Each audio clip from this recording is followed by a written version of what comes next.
It's Tuesday. You know what that means. Not just DCU Daily, but we also have Tier List Tuesday. And thank God, some of you pulled through and we managed to get something DC related. We're ranking DCU films and shows. Well, one show, many films, many short films, but obviously we'll get into that later. But before all of that, we got to talk about box office because Toy Story 5, unsurprisingly, is still killing it at the box office, not only on Monday, but internationally as well. Then, in terms of other superhero media that is not Supergirl, we do have Spider-Man. They did a couple international premieres and whatnot. We're talking about like what the villain is, if it's revealed or not. And then a little bit on the comic side, just a tiny bit. And so we're going to be taking a look at that. Then MovieTalk Madness. The big thing that we will be talking about today is the man, the myth, the legend himself, Tom Cruise, who is Digger. Digger with a D, so don't demonetize us, YouTube. But it is, in fact, upon us that we got a new thing in regards to Digger, which is not only a bit of a trailer, which is still very hush-hush, still pretty secretive, but for the most part, it was just this gigantic tribute for Tom Cruise's career in terms of the past and then now the future with what Digger will be. And my man is gunning for that Oscar. He is going to try his damnedest to get that Oscar. Not quite as much as Bradley Cooper, but he's trying his best. Then we got a couple other announcements why Artificial isn't getting picked up. We have a little bit more insight into that, as well as another 80s franchise getting resurrected for a new era. So, of course, talking about that. Then our quick hits. And then, of course, tons of DCU Daily. We have quick hits. We have a little bit of Man of Tomorrow talk, not a lot. The big thing is that Batman Nightfall dropped, so we're going to be talking about that. Then a lot more Summer of Supergirl, mainly about the premiere that we talked about yesterday, but we have more. And then the marketing, and then the reactions. More reactions have cropped up onto the net, so we're talking about those, as well as kind of waiting for that embargo to lift tomorrow as of right now. So, of course, all of that and more. Let's talk about it. Ryan Gosling, bring us into the show. It doesn't seem to matter what I do. I'm always number two. All right, Mr. I need to paint my abs on to get nominated. You don't see Robert Downey doing that. You're kidding. You're kidding. I can't open the envelope without the... Warner Brothers is heading back into the Matrix with a new movie in the works. Wonder what other surprises are in store. I want to be Bruce Wayne. I like that. You're gonna love me. There's the shot right there. That. Okay, we don't need to see right there. You look ridiculous. Well, not no more, he don't. What, dude? I can barely understand you. Your accent's insane. What the... Give me a hand up. Nope, I'm actually okay. Thank you very much. Oh, wow. Wow.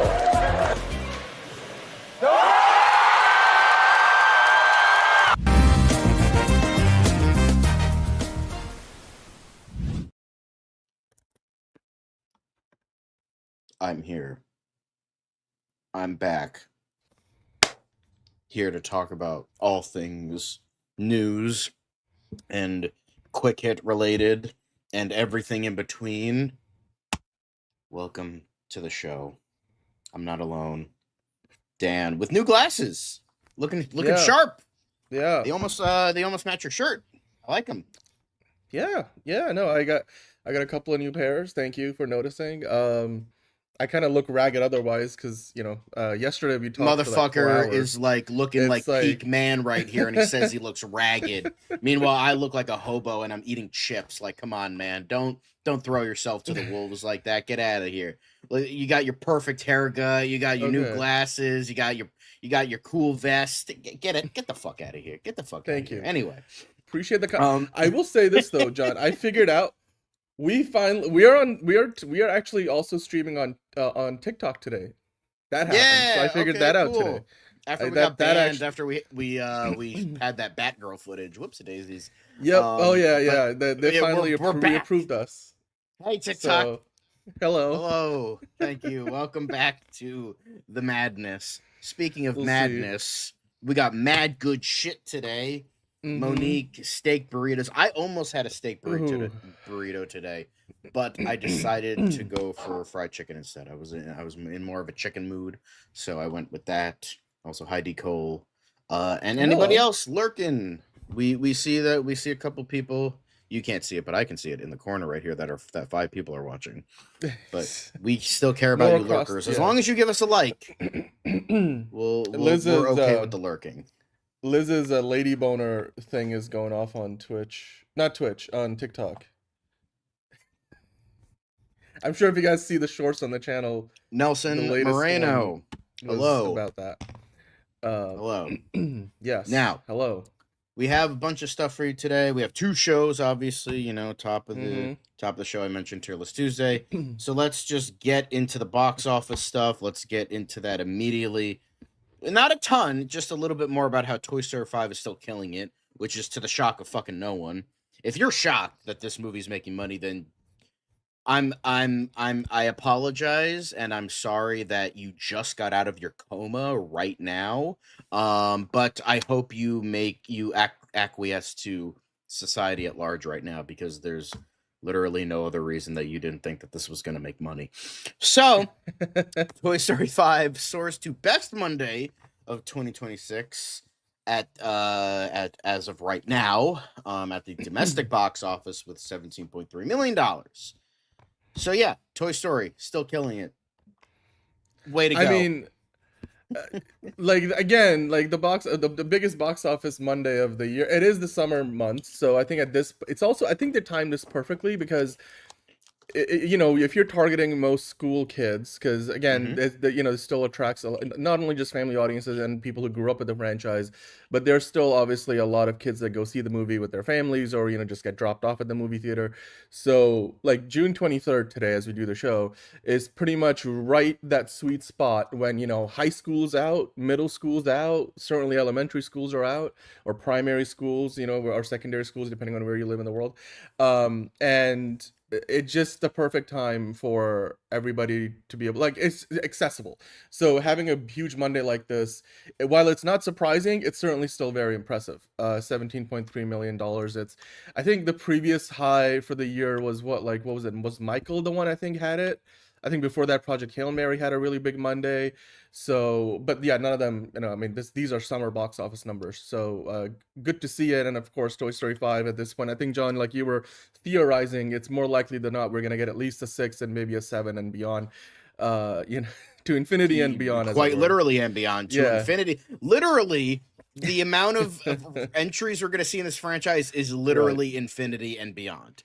Well, this is Pixar's flagship franchise, right? So it's just if there's any franchise that have birthed them, exactly. I know that sounds kind of gross, but it's the thing that put them on the map. Yeah. It's like basically Toy Story is to Pixar what Shrek is to DreamWorks Animation, right? So it's or like what the Despicable Me franchise is to Illumination. Like that's all. It's all they're all the flagship franchises for their respective studios. Thank you, Nelson, for the 150,000 followers. Thank you so much. I mean, of course, you and so many others are a part of that success. And I mean, we don't do the follows. You guys are the ones who choose to subscribe, and we appreciate that. Cat tails and butts aside, although I'm sure you guys appreciate that too. But yeah, we actually, I think we hit like 151. We're almost at 152. So that's cool. Anyway, John, let's keep going though. We got a little more box office stuff to talk about. Yes. So it just international for Toy Story 5. Apparently it has smashed franchise records with massive debut at UK and Ireland box office. So these numbers were unlike the French, the Brits and the Irish, they do enjoy a nice good old Toy Story film. So good for them. Yeah. No, I mean, did you look at these numbers, by the way? Because if you scroll down a little bit, it's kind of impressive because they compare it to like what Disclosure Day has done so far, which again, no slight to Disclosure Day, but like the first couple of paragraphs here, they mentioned that Toy Story 5 got off to a huge start, $20.2 million. That's 15.3 million pounds, but the dollar value matters here because that's where the comparison comes in. They said that made $20.2 million in just this opening weekend. And now if you scroll down a little bit further, I mean, 300 theaters, that's pretty much, all across the UK, including Ireland. Not that Ireland is part of UK, but like, you know what I mean. And yeah, you don't want to piss off the Irish yeah. people watching. So this. 20 million in just his opening weekend for the Brits and for the Irish, and then meanwhile, Disclosure Day, like you look at the gap because that's number one. Disclosure Day is number two. It made 2.2 million, literally a 10%, of what Toy Story 5 did, and then altogether, Disclosure Day in 2 weeks at the box office, 2 weekends at the box office, has combined for $11.9 million. Meanwhile, Toy Story's already come in and smashed it like with 20.2 million. So it just goes to show you again, different movies, there's levels to this game, and again, nothing against Disclosure Day. It's unfortunate that there's not as many people going to see Disclosure Day. I feel like the more I sit with it, the more it feels like, like Brad Pitt, his biggest movie of his career is F1. Tom Cruise's biggest movie of his career, at the box office, is Top Gun Maverick. Before that, neither of them had a movie that made that much money, and they're movie stars. And Steven Spielberg is like the movie director, the Hollywood movie director. Like he is the guy. He's considered by many the GOAT of as when it comes to directing. And it's just, I think it's a little paradoxical to think about sometimes when we talk about modern box office success, and like when you look at like who's the most success. I mean, James Cameron is up there. I think James Cameron, in terms of like who we think of as some of the greats in terms of directors, he actually has the box office credentials of like multiple billion, multiple $2 billion hits as well, which is kind of wild to think about. But yeah, I mean, it's like, it goes to show you don't have to be a box office megastar to be considered one of the best filmmakers. So I still highly recommend you guys go see Disclosure Day, and then obviously we'll talk about Digger later on. Even like Tom Cruise, even though he's like always been a film star, the last movie star or whatever, it's not like his movies make $1 billion all the time. So it just happens to show you, like, I think IP and franchise tends to make more money today than like, star-led properties. Or, I mean, Christopher Nolan's a bit of a, like, he's the exception to the rule, right? Like, we're going to see The Odyssey probably make $1 billion, which even for Nolan will be the first movie to make $1 billion for him since The Dark Knight Rises. Although Interstellar and Oppenheimer, especially Oppenheimer, came really close to that $1 billion number. So yeah, I mean, Nelson, yeah, Disclosure Day will fall under one of the most slept of all films of all time. Yeah, it will hit streaming. I mean, look, when it comes to streaming, I think it's gonna go on Peacock, because that's like, yeah, because it's Universal, so we'll see how well it does there. Peacock is certainly not the biggest streaming service. They're also not available everywhere, so internationally I bet you it's going to end up on some other streaming services like maybe Netflix or Amazon Prime probably. I don't know what their deals are in terms of international distribution on streaming, PVOD, where Peacock is not available. But yeah, if you guys haven't seen it though, I mean, Disclosure Day is the kind of movie that is a better experience at the movie theater than it is at home. So definitely go see it while you can, because Toy Story 5 is probably gonna look just as good at home as it does on theaters. I don't know, like it doesn't look revolutionarily different from the previous Toy Story movies. Nothing against the movie itself, but like Disclosure Day is the kind of like cinematic thing that experience you want to have in a cinema, without a doubt. Yeah. And on that note, John, let's move on. We gotta get to the MCU Weekly. By the way, these new glasses, I've got like watery eyes because my eyes are still adjusting. So if I'm squinting, no, Dan's just so emotional about Spider-Man premiering in Berlin right now. Berlin, yeah. They've literally just sent Zendaya and Tom Holland all over Europe. They were in Berlin. I think we will talk about later. They went to Italy. I mean, this is the part where it helps that they happen to be partners. Like, John, I feel like we haven't mentioned it, but like pretty much every time they've done a Spider-Man, MJ pairing in any of the previous iterations, they've always at the very least been dating, right? Like whether it was Kristen Dunst and Tobey Maguire, whether it was for the cameras or not. I mean, certainly Andrew Garfield and Emma Stone were definitely a thing, like in real life. And then, of course, now like Zendaya and Tom Holland just took it to the next step, and we're like, we're just gonna get married, like, you know, like we're really gonna embrace the whole, you know, Peter Parker MJ thing. So, but it does help that when you know I mean, they both have similar obligations as well, because I bet you part of the reason why they're starting on the Spider-Man stuff super early, it feels like, relative to Supergirl, although, you know, a month out is kind of, you know, to be expected.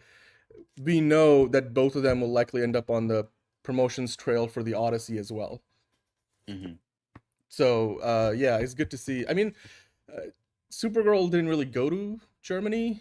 We haven't seen a lot. DC tends to focus on like their audiences in South America, like Brazil. They go to Asia, those markets. They obviously have been to, like, they did London several times. Pretty much they film a lot of their stuff in London, which Marvel does as well. Are you surprised to see that Europe has been a bigger, you know, focus this early for Marvel? I mean, it just seems like they're I don't focusing on think different so. markets. I feel like this is, you know, they have their markets. DC has theirs. It depends. Although I'm sure there's overlap, but yeah. Yeah. You know what, but, Nelson? We'll get to that in a moment. Yeah, we'll be talking about the villain, the movie. Yeah. Yeah. But as you mentioned already, they went from Germany to Italy, Berlin, From Berlin to Rome. to Rome. Yeah. So, loving the dress. This is very cute. I mean, I like. Very nice. I'll have what Tom Holland's having in terms of like that outfit looks really slick. Oh, I thought you meant Zendaya. I was like, yeah, I'd fucking No. want to have that too. But like, you know, she's a No. taken woman, Dan. Calm down. I was talking about his outfit. He looks really snazzy in Rome.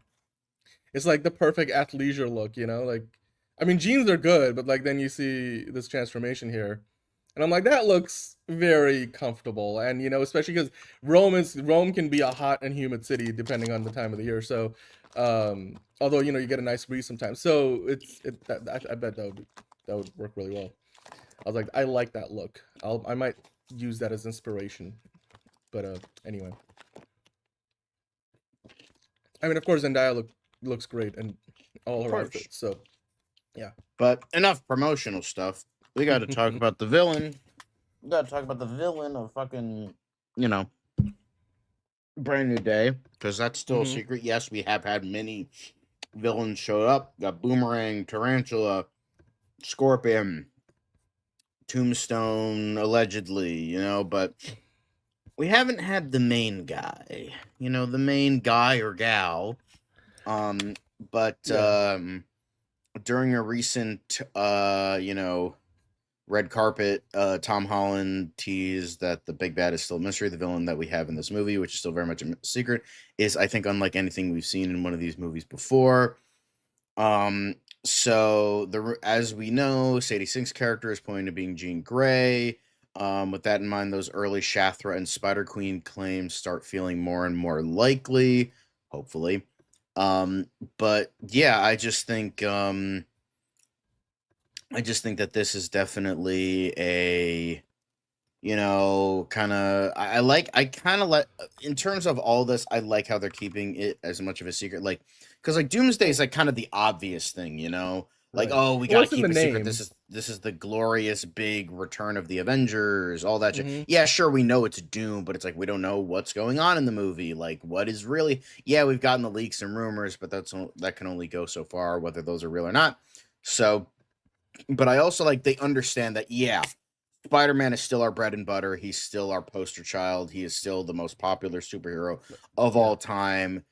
We gotta give him as much love and care as we possibly can. So that is also what they're doing, and I kind of appreciate that, you know.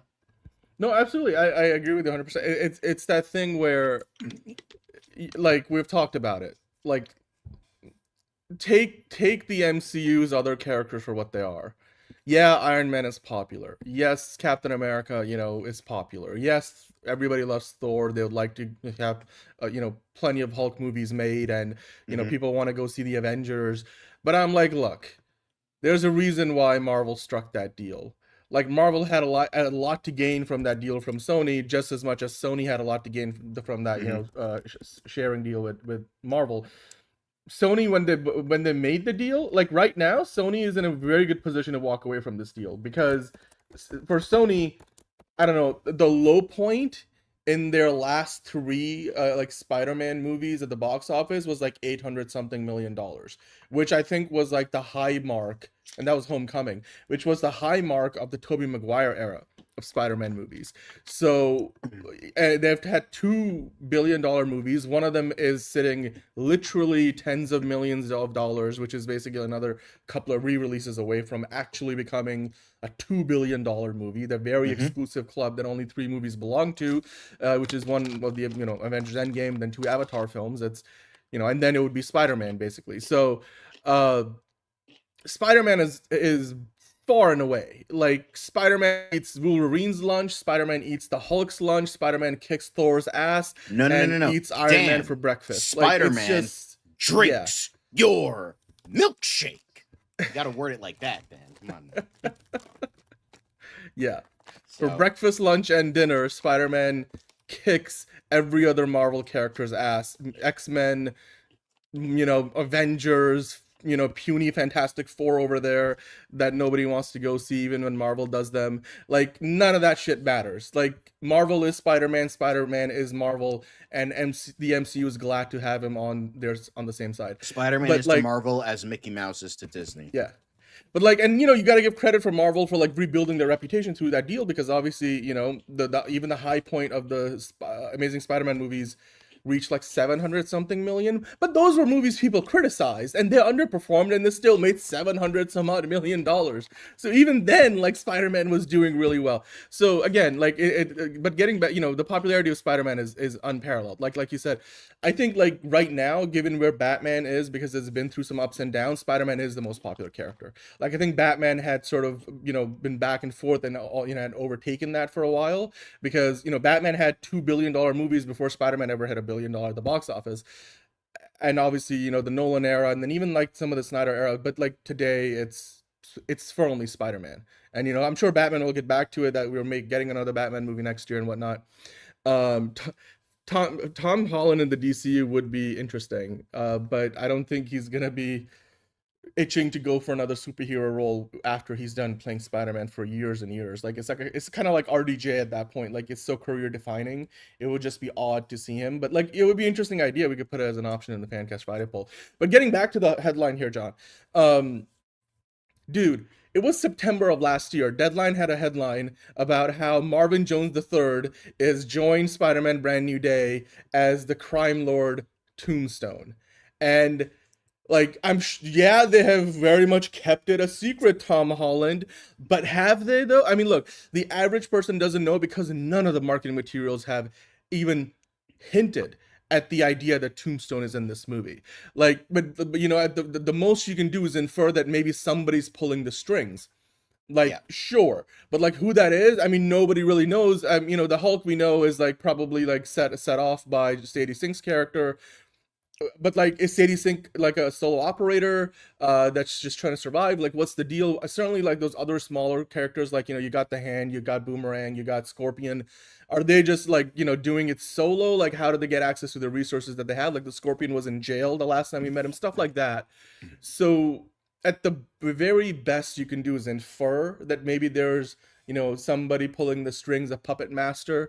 But if you know, and if you're in the know, and we've been talking about this movie for like a couple of years now, it is Tombstone. Tombstone's the villain of this movie.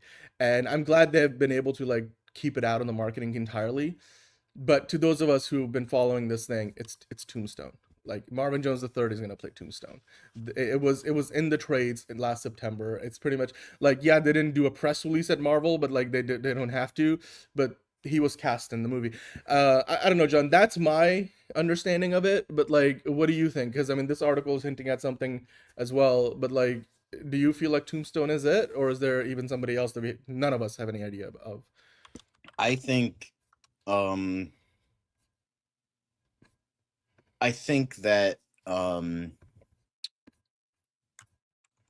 I think Tombstone's a little bit too easy. Like, I just think that, like, he's kind of like this, I don't want to say he's a nothing character, he's just kind of a nobody character.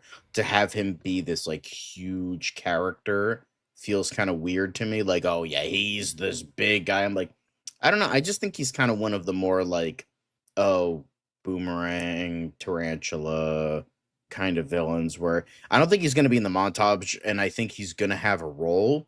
It's just he's going to kind of be in the background. And I think once it's like for sure that like Daredevil has gotten rid of Kingpin, that power vacuum, kind of like what happened in the Insomniac game, the first one. Even though Tombstone wasn't the one to like be absorbed in that power vacuum, I think that Tombstone is kind of going to become that character, but like in a Spider-Man 5. I think that's my theory. Because this article, meanwhile, you know, talking about how Daniel Rickman is saying that this individual is not a surprise villain, which suggests that it is Sync's character or one of the other foes that's been confirmed to appear. As for the character who remembers Peter Parker, Rickman claims that it is indeed Jean Grey, which insinuates that she is on this Earth and it's not a multiverse thing. So that's interesting, but who knows? Of course, Jean wouldn't necessarily need to remember Peter, as she could simply learn all she needs to know by reading his mind.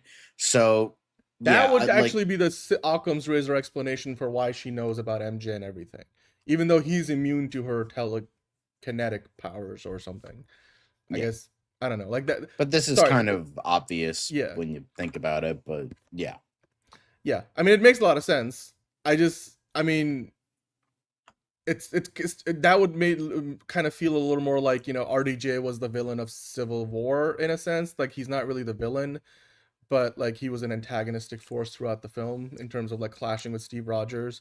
Because I'm sure there's gonna come a point where, like, you know, Sadie Sink, if she is Jean Grey, like, you know, you start out like the villain, but you gotta like go good eventually because you're gonna be one of the big X-Men characters. Hello to Figure Drawing in the chat. No spoilers. We're still kind of more or less speculating. Nelson, it's a good question because people have also been speculating, like, where did the tech for the Scorpion suit come from? Like, maybe like an Osborn company, like an Oscorp thing is now going to be introduced, and like eventually they'll buy up a big building in New York, and then that's how the Oscorp Tower will come to exist in the MCU, rather than the big post Secret Wars retcon, which we'll see. You know, we'll see. Hopefully we'll figure it out. Yeah, but like if it is Jean Grey, I like, John, what do you think? I feel like it's gonna be more of an anti-hero eventually, almost like, you know, Batman v Superman, except, you know, well, you know, I don't know. Well, I don't know if they're gonna fight fisticuffs because I don't think Jean Grey is interested in fighting Spider-Man hand to hand. But like if that is the case, then it would be more like that, like Iron Man and Civil War. No, like it's not really a villain character. It would be like Batman and BVS, Iron Man and Civil War, that kind of vibe of like, yeah, they're the antagonist, but not a villain. There you go. Exactly. Yeah, exactly. Like they're the antagonist, but yeah, exactly. So, because I mean, and definitely not anywhere close to like what you expect as a traditional Spider-Man rogue. But cool. Well, I guess we'll find out. I still think Tombstone might end up being it would make more sense to have him as being like the one-off, if anything. Mighty fine theory, but now we got to move on to Boomerang, not Captain Boomerang, just Boomerang. How the comics can be confusing sometimes.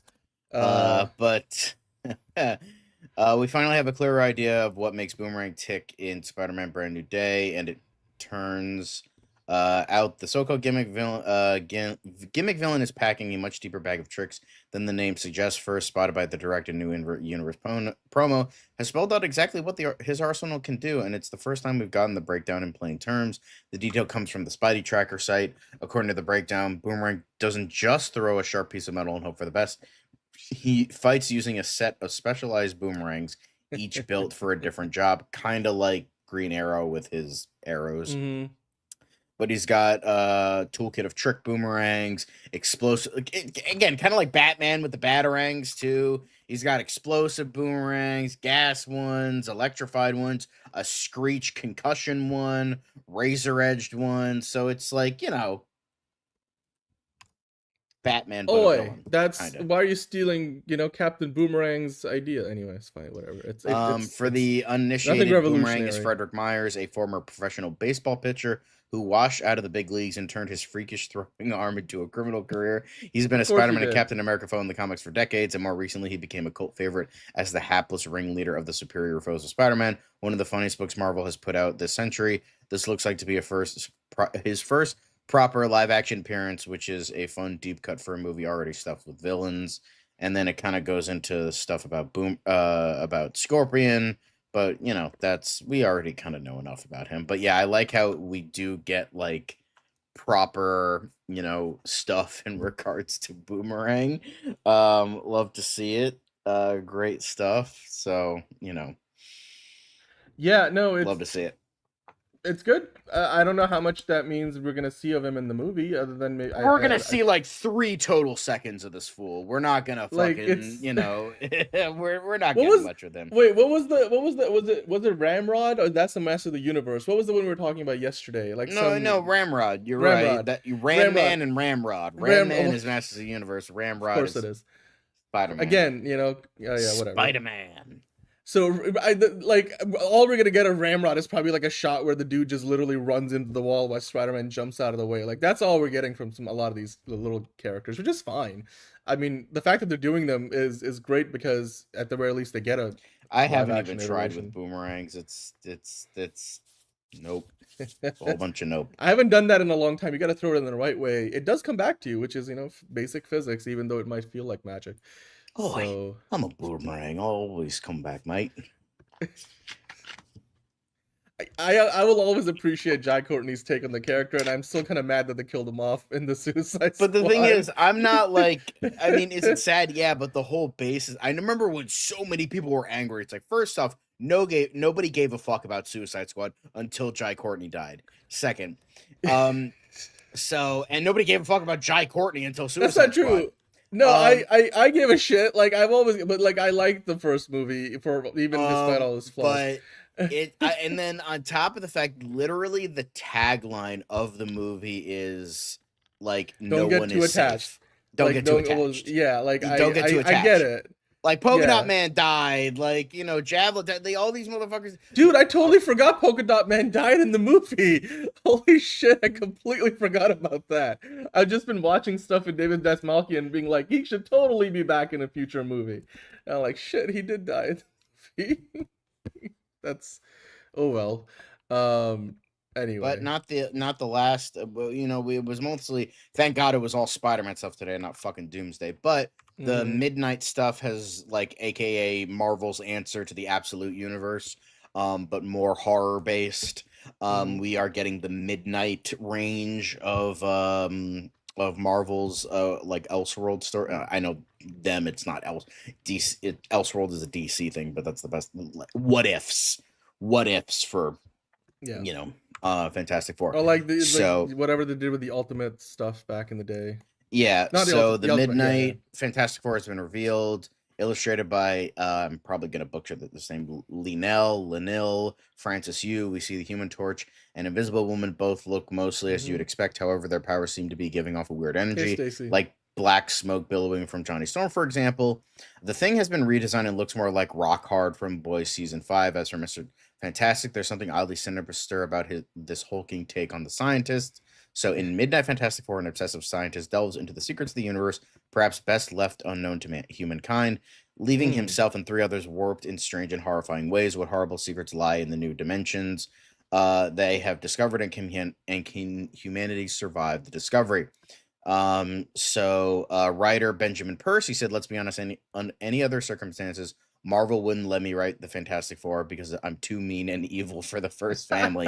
But this is the dark continuity, kind of like the dark multiverse for DC of the Midnight Universe, a fresh origin story for the characters that channels cosmic Lovecraftian terror, which makes it a perfect match for me. Mad science and cults and hidden realities await. The pacing is patient and full of dread and mystery, and rich with a mythology that will feel both familiar and uncanny. I have an epic, rich storytelling blueprint for the series, and I don't know that I've ever felt so in the zone when writing comics. So we do have, kind of this weird, like, elasticity of it all, like, for lack of a better word. But yeah, this is the first look that, like, yeah, Mr. Fantastic's definitely, it's like very like Ooh, so yoked. weird and stretchy, like muscular tendons a little bit. Like, Oh, yeah, yeah, like almost like when you do like one of the 3D print that tries to figure out like where the physical like physics stretch, like how to yeah, like use the least amount of material to like create the strongest structure or something kind of look. It's yeah. very Although her usually arm I looks get a very little bit weird. It biological. looks thinner than her other arm. But yeah, this Yeah, looks interesting. So, I like this. It's um, Midnight Fantastic Four. yeah, and then you Marvel's have, too much of a pussy though, like to like try to actually make this into a, like even an animated thing. But like because Kevin Feige still yeah, plays it way too safe. But definitely looks cool. whatever. I'd probably get this. Like, I usually steer clear Yeah. of modern Marvel comics because they, for the most part, fucking suck. But, Mm-hmm. I'm honestly kind of into this. I know it's Yeah. literally just Marvel being like, hey, comic Absolute fans, we can do fans. the alternate dark fucked up universe too. See, we can do it too. So that's what they're trying to do. Like, let's see if it actually works. But hey, you know what? Everything is stupid until it works. Then it's no Yeah. longer stupid.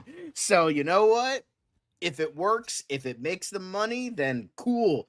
They did something right. Is it a ripoff? Yeah, but Marvel has ripped off DC. DC has ripped off Marvel. It's kind of a back and forth since the dawn of both eras. So you know what? If it works, it works. I'd get it. I'd maybe buy a copy. Well, maybe I'd wait for like a trade, but yeah, it sounds cool. No, I agree. I think it's gonna be interesting to see how this plays out. It's very I might try to get my hands on this too because I like the idea of like this like alternate take because here's the thing, even in the movies, sometimes what you see is when they adapt stuff, they will go to some of these alternate things and it just it ends up being uh a good source for clever ideas to kind of go off the beaten path. And we've seen this kind of stuff adapted into some Marvel and DC movies in the past where it's not the prevailing iconic version of the character that you might like, at least they will reference some story elements. I'm not saying they'll adapt it like one for one. So yeah. Nelson saying if the opportunity comes up, would you guys create movies for DC or Marvel? Oh, absolutely. Like absolutely. If that was ever an opportunity, you'd have to like work your way up to it because it's like it's certainly We got to start in the it's rare. mailroom first, Yeah. So. I mean, yeah, it's not like you need to be the most experienced person, but you also like I think in order for anybody to like take on something like that, you need to be passionate and knowledgeable and have a very Usually I will unique say take on the I subject. will agree with that you you're on trying to Daredevil. pitch. I remember Troy Oboyo 17 made a really good video on how like Daredevil Yeah. has always been like usually top tier Marvel because they kind of just let writers do whatever the fuck they want with Daredevil because he's not like Spider-Man. Oh, you got to protect the icon of Marvel. Daredevil is like not quite popular enough in the comics to like be like that super A-lister, but like not super unpopular that it's just like we'll never have like a book for them. Daredevil has always been like, you know what, let's get top tier talent and let's have the best of the best. And then there's the Mark Waid run, but we don't talk about that. So, it's definitely an interesting, but he did if you guys have not seen that video, I will say it's I forget what it was called, but it was something like why Daredevil works or something like that. But yeah, he had a really good video on that. And I think, yeah, it's I like the midnight idea. Like, is it again? It's absolute, but who gives a fuck? If it's good, then it's good. And so and I'm not saying like all Marvel books suck. Like, it's just like for the most part, the one that seems to be killing it is DC. Not just the absolute line. It seems like a lot of their books are pretty good right now. Well, a lot of Marvel books, either I have not heard about them or they're just whatever. So, but like if they got good stuff, then maybe I'll check them out eventually. But for right now, I'm too busy with other shit to fucking read anything. The only reason I'm reading Supergirl Woman of Tomorrow is because of the movie, and that's it. And I'm curious to see how bad it'll get. I did read another issue today. I'm 3 issues in. Still not good. I mean, the third issue is probably the best out of the 3 I've read. Still not good, but it was the most intriguing, I guess, but still blah. Yeah. I was just gonna say, Steven in the chat. Hello, Steven, by the way. And John and I are both going to see Supergirl tomorrow. Like, well, actually, we're kind of past midnight now on the East Coast, so it is literally later today. We're gonna go see it. The embargo lifts in the morning, so in tomorrow's show, we'll be talking about the Supergirl reviews. We'll give our review. We'll do like a full spoiler review, like maybe on Friday, so like at least a lot of people. I would get a say chance to go see maybe it. even wait till Monday because this is a big Yeah. movie. So Okay, that's yeah, fair. I'd like So, give people but the weekend we'll to do- watch it. You know. Yeah, we'll do like a review tomorrow without spoilers, and then like John's, yeah. So we'll wait to do like a full spoiler chat on Monday. That'll be interesting. But yeah, hope you guys are going to see it tomorrow or Thursday or Friday, whenever you, or over the weekend. Go see it a few times. I mean, it's not a terribly long movie, so I'm sure it won't take too long to get through. But John, let's speaking of movies that hopefully won't take too long to get through, let's get to some movie talk madness, because I don't really care how long it takes us to get through Digger. Did you see like the new footage I they put up did. today? I sat my ass down to be like, Through, I like, gotta watch yeah. this. And like, no joke, like all kidding aside with Tom Cruise and all that. Yeah. Look, I know Tom Cruise is a prick. I know Scientology, all that shit. Part of a cult. We got it. But like ignoring all of that, ignoring the possible ego that this dude has, ignoring all of that, the man has had a fucking great career. And you know what? I will say props to the fucking person who ever edited that goddamn tribute, because I hope both sides of your pillow are nice and cool, because that was just a really fucking good edit. Like straight up, that was just a good edit. Yeah. And like it got me like feeling all sorts of stuff. And then even though we barely got any Digger stuff, like we got like a little tiny bit, for the most part, it like, you know, it still got me pumped, even though it was 90% of it was just Tom Cruise like, hey, look fucking awesome I am. So you know what? I'll take it. That's cool. Dude, I thought it was just because when he posted it, there's no mention. I think no, I think I saw it on Instagram first, and I think he did mention a little bit about Digger, like go see it. But he's like, I want to thank everybody for like 46 years of great movies. Go see Digger and stuff. And I'm just like, wait, what is this just a tribute about his career? Why is he posting it? Is he promoting the movie? And then you like sit because like that whole like. This is kind of like interesting now, right? Because obviously on the back end, Paramount and Warner Brothers are about to be one. And what you see here is obviously you see a bunch of movies that Tom Cruise did with. They're in a collab for a movie that is specifically a Warner Brothers film. That. I was like, wait a second, like why is this just something he's doing for his own thing? But like Tom Cruise doesn't just do things for his own. He's like he's everybody says he's pretty intense. Tom Cruise is pretty intense. I see like everything at time somebody's talking about like Tom working with Tom Cruise. They're like, the guy, you know what Tom Cruise is like? For movies. He's like sexaholics on a camping trip. Fucking intense. Yeah. Yep. I love Edge of Tomorrow. I do hope they get to do a sequel eventually. But yeah, I mean, and then you like after what was it, like a minute and a half of watching footage of his like other movies throughout his career, Mission Impossible, Top Gun, Tropic Thunder, even like what was it, The Last Samurai? What was that? Was The Last Samurai that he was in? It was just like stuff from all over his career to eventually you get like, I think there was like a 30 seconds of Digger footage at the end. And honestly, I'm like, I see the Wes Grossman vibes. You also get some footage that's beyond just Tom Cruise's character. So you do get to see that it is a contemporary story, like it's gonna be taking place in the modern day. I thought there was like a shot of a B-2 like Spirit bomber in there somewhere. Or like, it's clearly some kind of like, like we've seen the synopsis for this. The story's idea sounds wild. And I am so here for it, especially given that it's shot in like that IMAX almost Academy aspect ratio. Like hell yeah. I mean, dude, we haven't seen Tom Cruise's Diggers yet, but like if it's anything close to what Nicolas Cage did with Spider Noir, then I mean Diggers is probably going to be bigger because it's going to be making money at the box office, like versus a streaming series. But yeah, I don't know, John. What did you think about the footage? Because I love the footage. I mean, there's not much here, but it just whets your appetite even more. Whets those whistles. Exactly. Like holy shit. Yeah. Do we have anything else other than the footage? I think there was there any? I don't know if there's any images or stuff. But like this is it. It's the synopsis is the wildest thing I think I've read for a movie synopsis in a long time. Um, where was I'm trying We to did get some Google. posters, by the way. Oh, we did get some more.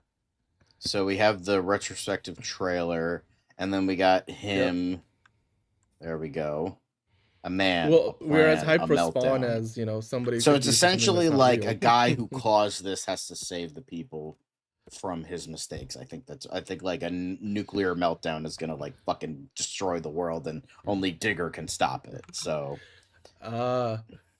dude, this feels like trailer drops July 3rd. So we're getting like a proper trailer July 13th. Nice. So this definitely feels like he's doing a little bit of a Wes Grossman thing. We've never trusted a man more. Tom Cruise is Digger. Apparently, it's a comedy that follows the most powerful man in the world, who tries to prove he is humanity's savior before his own disaster destroys everything. What is it? It's a comedy of catastrophic proportions. Yes, it's got Sandra Hüller, John Goodman, Michael Stuhlbarg, Jesse Plemons, Sophie Wilde, Riz Ahmed, Emma Darcy, Robert John Burke, Bern Gorman, and Pip Torrens. So very good cast of mix of A-list and B-list and C-list people. Yeah, I remember like around CinemaCon, there was like we read a description of like how they described the movie at CinemaCon, and it's just it's amazing. It's a movie that whether it makes a ton of money or not, it's certainly going to be one that's you go to see it and you'll be talking about it. It's like also the kind of movie that I don't think Tom Cruise has really done in his career. Like this feels like legit Tom Cruise is just like, oh, this is me trying to get an Oscar now. And I don't think he's ever really done that before. As big of a movie star he's always been, I don't think he's ever really done so. And with Inarritu, who's already got an Oscar or two in his cabinet, like I think it's a perfect choice of director to work with. So this is an alternate dimension falling down with Michael Douglas, except Tom is a superhuman. Well, I don't think he's a superhuman in the movie, but he certainly looks very interesting. The fact that they managed to hide his face really well with the logo is also interesting. Like you really can't tell what his makeup look is going to look like. Although it does look like does he have like blonde or like gray hair, which is going back to like what was that movie with Jamie Foxx that he did? Like the only time I've really like anybody's really seen him in like that white hair look for Tom Cruise. Which didn't Jamie Foxx win an Oscar for that actually? Forgetting. It was Michael Mann, I think. Honestly, I kind of just want to rewatch the tribute now, like straight up. I just want to rewatch it. I'm sure you do. I'm sure that's exactly the vibe that we were going for. Anyway, but it's just the worst but / best title for this movie. It's just like, oh yeah, I'm really excited to see Digger. Wait, hang on, what did you say? So it's just like, oh okay, but even then, it's like god, it's just like Digger. It has a good ring to it. Like, is he a Digger? Is his name Digger? Or what is this? So, it's I think from that CinemaCon stuff, we do know that Digger, I think he is part of his name. But like when it was first announced, that's what I mean. Okay. Like that title announcement, like Digger. I mean, he has a shovel. Mm-hmm. I would assume he digs, but maybe his name is also Digger, and his name is, I think, Digger Rockwell. Yeah. Right. I think Digger, it's more. By the way, yeah. I think I mentioned this before. It just reminds me of fucking. Speaking of a Rockwell, Sam Rockwell's name in Galaxy Quest when he gets invited back to Galaxy Quest, the journey continues at the end of the movie, where he's security chief Rock Ingersoll, and he's just. That's what that reminds me of. It's like it's just like that kind of Digger Rockwell. Like it's like. Manly but stupid, and it's ridiculous but awesome at the same time. So it's just like it's weird that Alejandro Iñárritu is doing this because he hasn't really done a comedy, I don't think. Mm-hmm. So it's just like bonkers I can't as think hell. Of one, but yeah, like even if this movie's bad, I feel like this will be like. The way it is, it'll be like The Room, where it's just so atrociously bad that it's like the greatest movie ever. Like that, it's the only way that this movie isn't good. Like it is if it's just like so painfully mid, because it's just like but I don't even think it's just so like I guess they're pumping us up. I mean, they're doing something right. So I just think that it's fucking absolutely crazy that it's just like this movie is what it is, and I'm here for it. Like is it gonna be bad? Maybe, but it'll be a fucking hell of a lot of fun. But it also kind of feels like it's at least hinting at the idea that there's a meta nature to the story. Like it's gonna be a commentary on like, billionaires and a trillionaire in our world today in some way.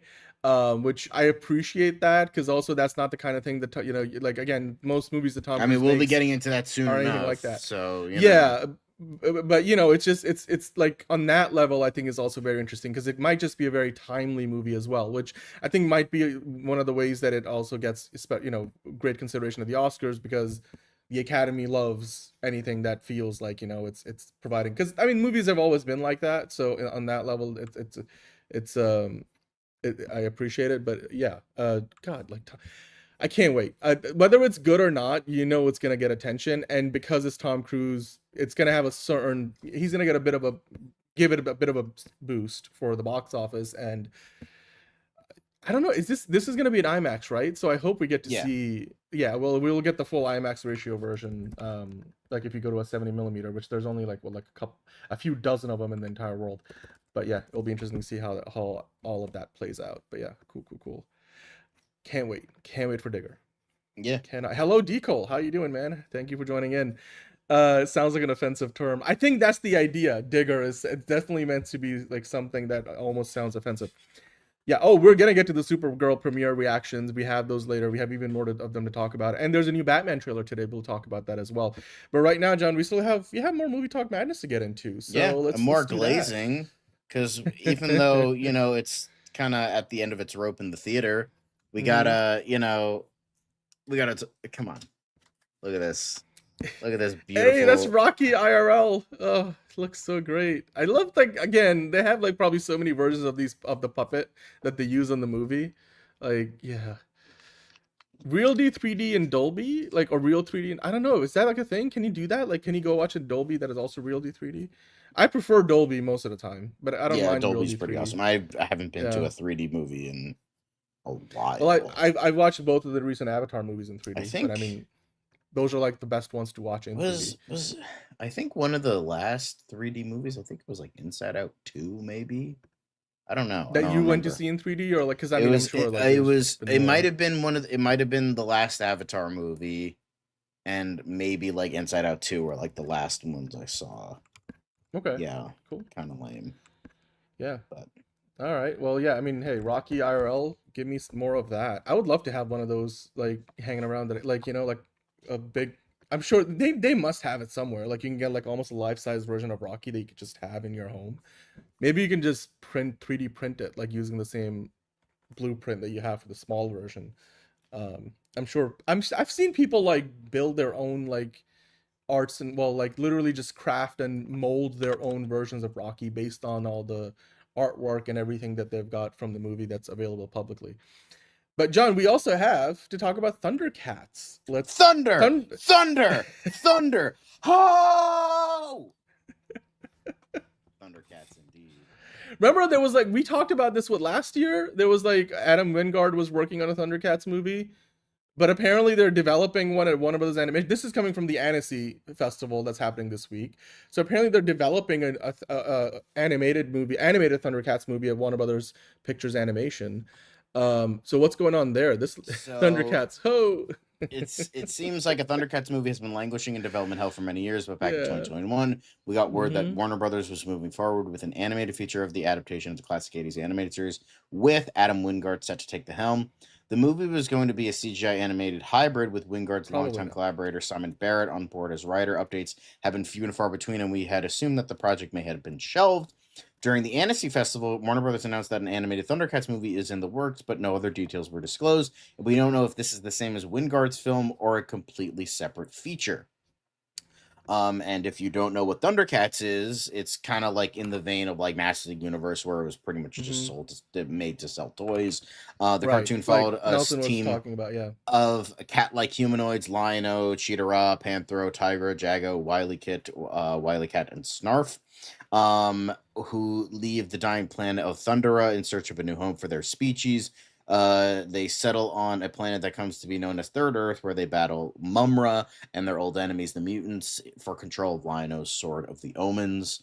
So there have been several earlier attempts to get a Thundercats movie off the ground in addition to that. So if this is true, this is awesome. Like, I know Masters of the Universe maybe, made people a little scared about reviving 80s franchises, but Warner Brothers is like, no, fuck it, we're going to do it.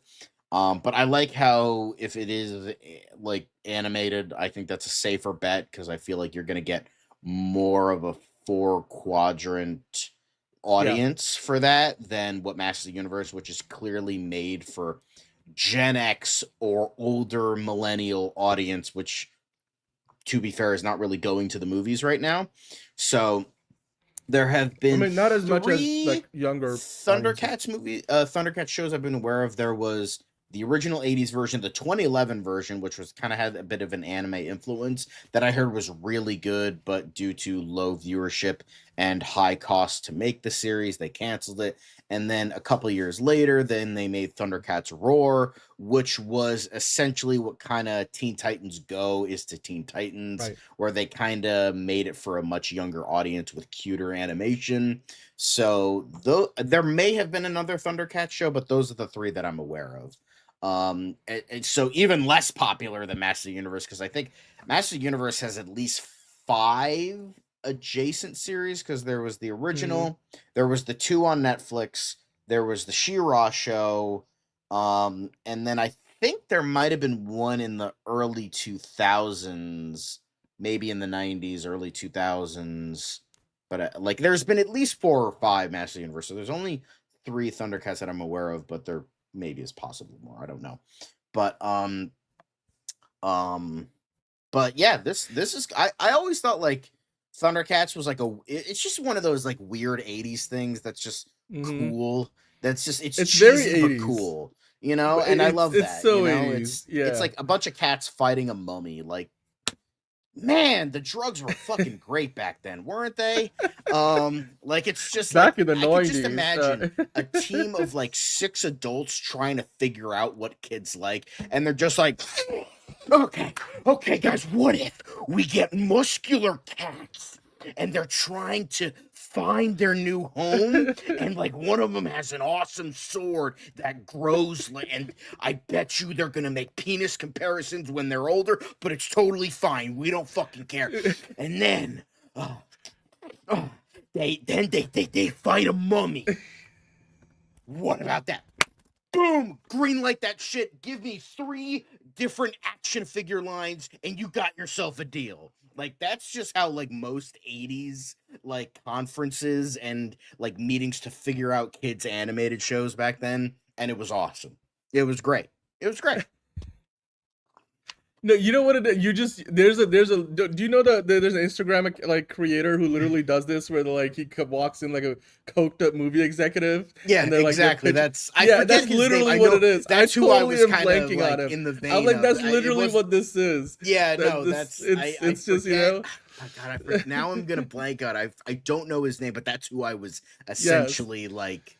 Yeah, I was tributing him. So sorry. It's that Evan, first, but it's Evan M. Williams. Yes, Evan okay. Williams. That's him. He's really funny. Like, that's what it's amazing. Because it's so funny, because he always starts it off with someone doing accurate. the hardest line of coke.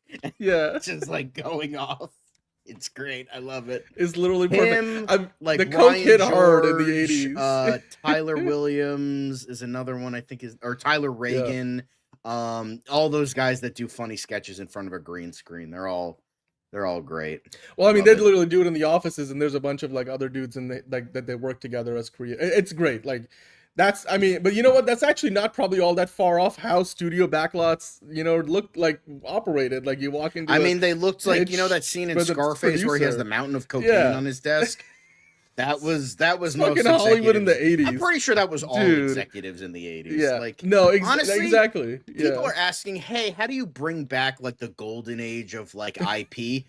Cocaine. Just bring back I cocaine think we're and in like the golden your- age of IP, but like anyway. But like no, just like that's what you do. Like that where just bring back the Coke.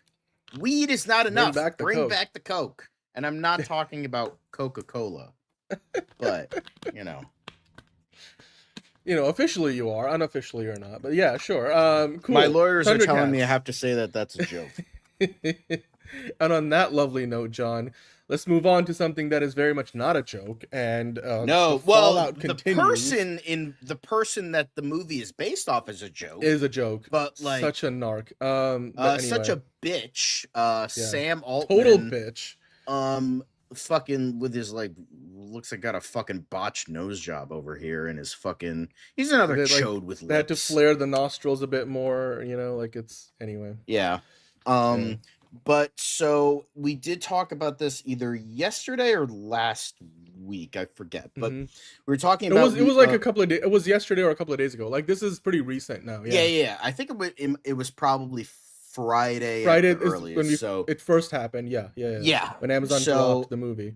Essentially, what it is Luca Guadagnino was working on a movie called Artificial, based on Sam Altman and his rise to power, and his rise to being like the CEO of OpenAI. So basically, John, remember this.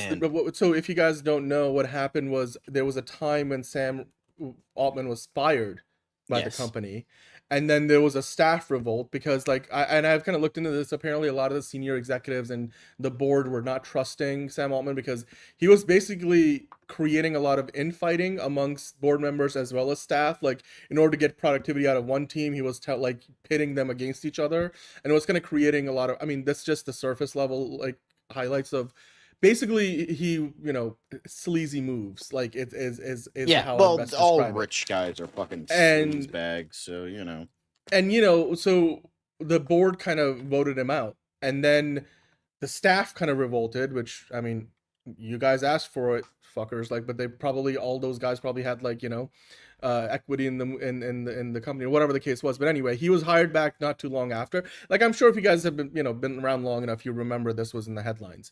And so Luca Guadagnino had been working on this movie for a long time. And John, I'll let you take over from here, but I didn't realize this was basically a done thing. They had basically finished working on the movie. It was pretty much 95% done.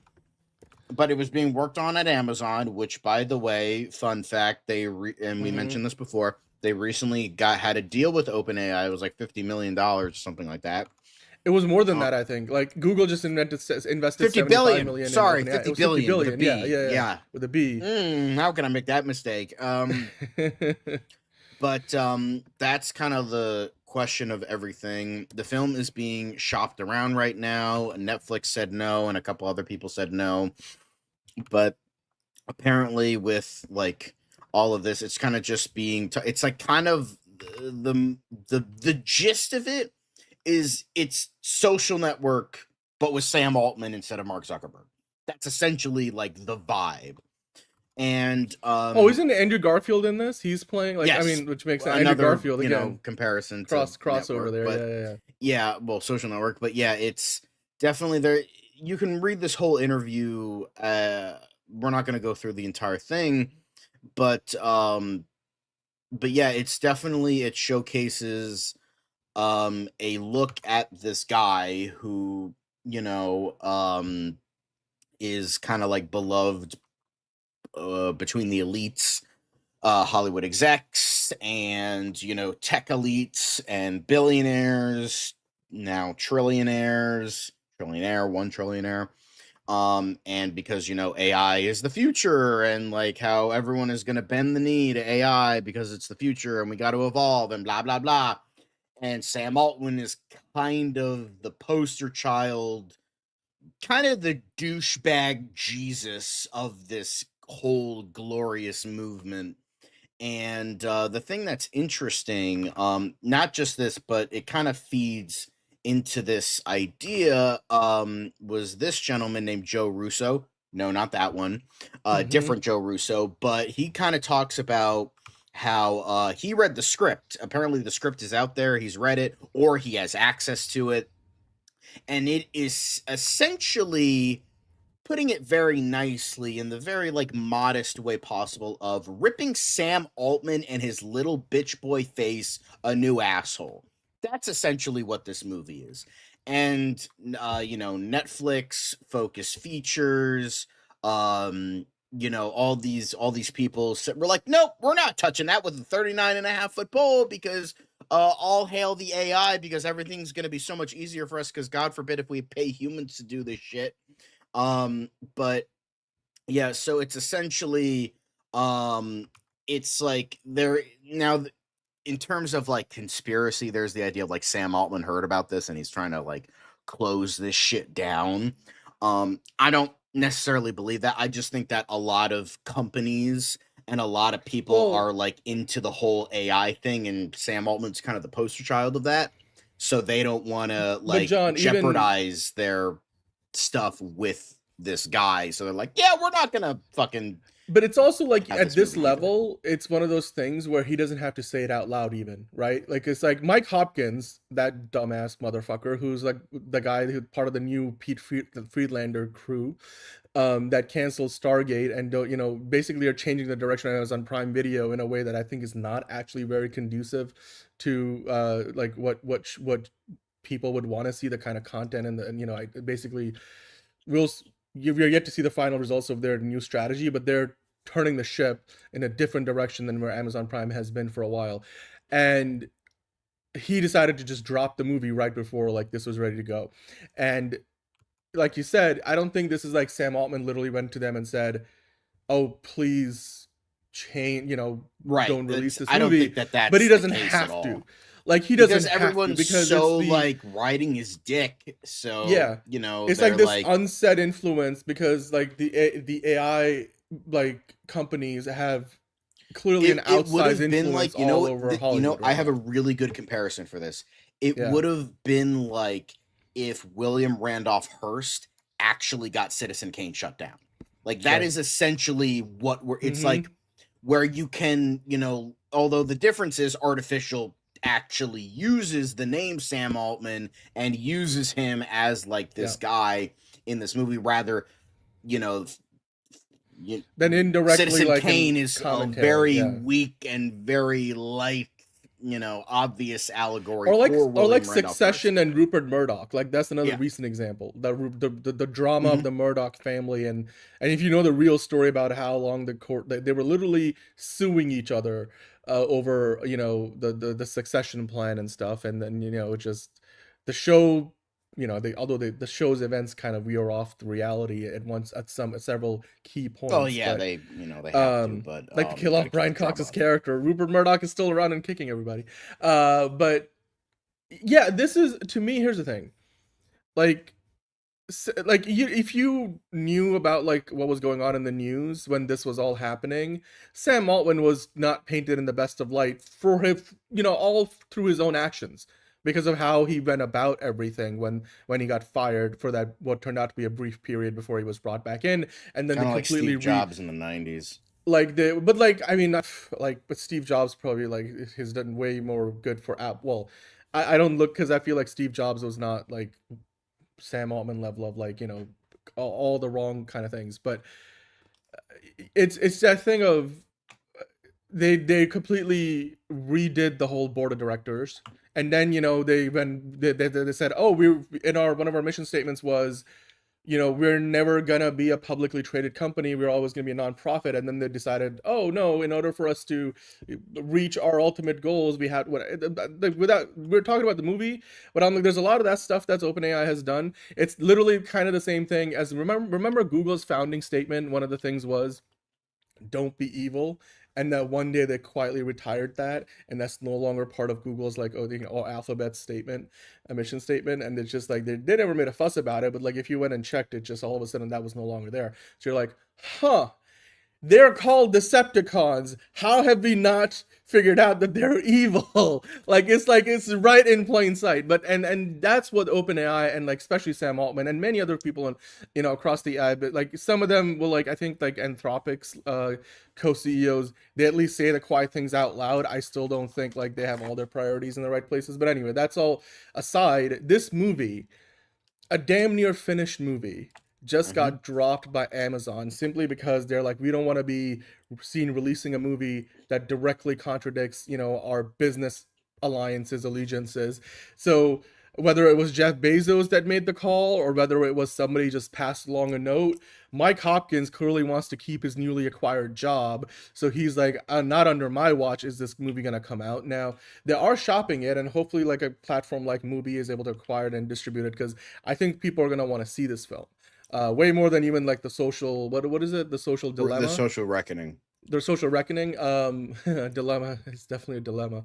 But yeah, because like they're gonna go public later this year, OpenAI, and Sam Altman's gonna become like the next trillionaire after Elon Musk. Which, by the way, SpaceX also, that whole like IPO is a complete sham. That is a scheme to rip off most people like savings funds and 401ks. Yeah, 100%. Literally what but I don't know if SpaceX he's gonna just become the did. next trillionaire, because like It's OpenAI is set to lose like $14.6 billion this but it's year, the value, so... dude. But it's the valuation in Wall Street. Like that's what it is. Like that's what these, and they're literally changing the rules of how like all these index funds and stock markets work in terms of immediately listing a stock before it passes all the vetting phases that it used to. So it would take, because what happens is an IPO, the stock bounces and then it's gonna dip, but usually you don't end up on like the big index funds or like the big indexes like the Fortune 500, like S&P and stuff, until you've been around long enough trading on one of the big markets so that they can see that you're actually a valuable company and it's not just an artificial boost when the initial IPO happened. And it forces most people's retirement funds or 401ks to buy into the company's stock because it's the rules have been changed. And it's basically what like the ultimate irony of it all. It's kind of like what the SpaceX IPO is doing now and what the OpenAI IPO is going to do later this year. It's very well explained if you just watch The Other Guys, because The Other Guys is a movie about how the police pension fund is being used to like help cover for like this other Ponzi scheme and losses. It's very like, it's not exactly what's going on here, but it's very like, if you want to understand the basic mechanics behind it, it's like just watch The Other Guys, which is like the ultimate. I'm like, that movie has been aging brilliantly well, and meanwhile I hope Sam Altman does not age brilliantly well. I mean, his antics from especially that era of when artificial, that part of his career when he got fired and rehired was the first time like that mirage of like, I am the altruistic person leading a company that's going to help change the world for all of humanity kind of started to crack, and that I don't think his public perception has ever recovered all the way. And this movie was going to talk about it in a very visceral way. I mean, it's right up Luca Guadagnino's alley. So it's disappointing that Amazon dropped it, but hopefully movie will pick it up. I just hope that we get to see it, because it's basically a finished film. So yeah, I can't wait to see when we get the news that somebody actually picked it up, because clearly like Netflix, A24, and Focus all passed on it, but that doesn't mean like somebody, like there's still other buyers in the market that could pick it up. So right, we'll see how it goes. Next up, quick at time. So we have a couple quick hits, not a ton, but enough. But Blair Witch movie reboot lands 2027 release date. I know you're excited about this. Literally made for no one, but apparently the currently untitled movie is set for theatrical release from Lionsgate on September 24th, 2027. The studio announced Tuesday, which like I can't imagine that anyone would like this. Like all the people that are fans of the movie don't want to see this, and then all the people that hate the movie also don't want to see this. So I can't imagine I can't imagine that this will do well, but we'll see. But yeah, September 24th next year, we're gonna get a new Blair Witch project. Yeah, they released like a motion poster for this, which was like interesting, but sure, I don't care for this. I don't know why they're making another one. I think that Blair genre Witch played Project out. sucks ass. I liked Blair Witch from Adam Wingard. That was good, but Blair Witch 2, Yeah. I respect it. It's not very good, but I respect for what it tried to do. But anyway, Bob Iger says Disney held talks with Apple about a deal, but they didn't show that much interest. In an interview with the FT, Iger course he's gonna also say that. recounted Disney's ill-fated deal to acquire Twitter, a desire to secure the James Bond franchise, Jimmy Kimmel, Bob Chapek, and more. Yeah. So I mean, dude, Bob Iger bought Pixar, he bought Lucasfilm, he bought Marvel. Like, he bought plenty for Disney. And yes, remember there were like every 6 months or a year we would get a report that maybe Apple is interested in buying Disney. This is not Bob Iger, the man himself, who was in charge of Disney for years and years, saying there is some truth to those rumors that indeed, yes, they did actually talk to Apple about it. It just seems like ultimately Apple didn't want it. Because, like, here's the thing. The biggest thing Apple would have not wanted would be the parks business. Like, that is so far removed from anything Apple does in terms of their core businesses. They were probably like, if you want to buy Disney, we will buy Disney as just a content creating company.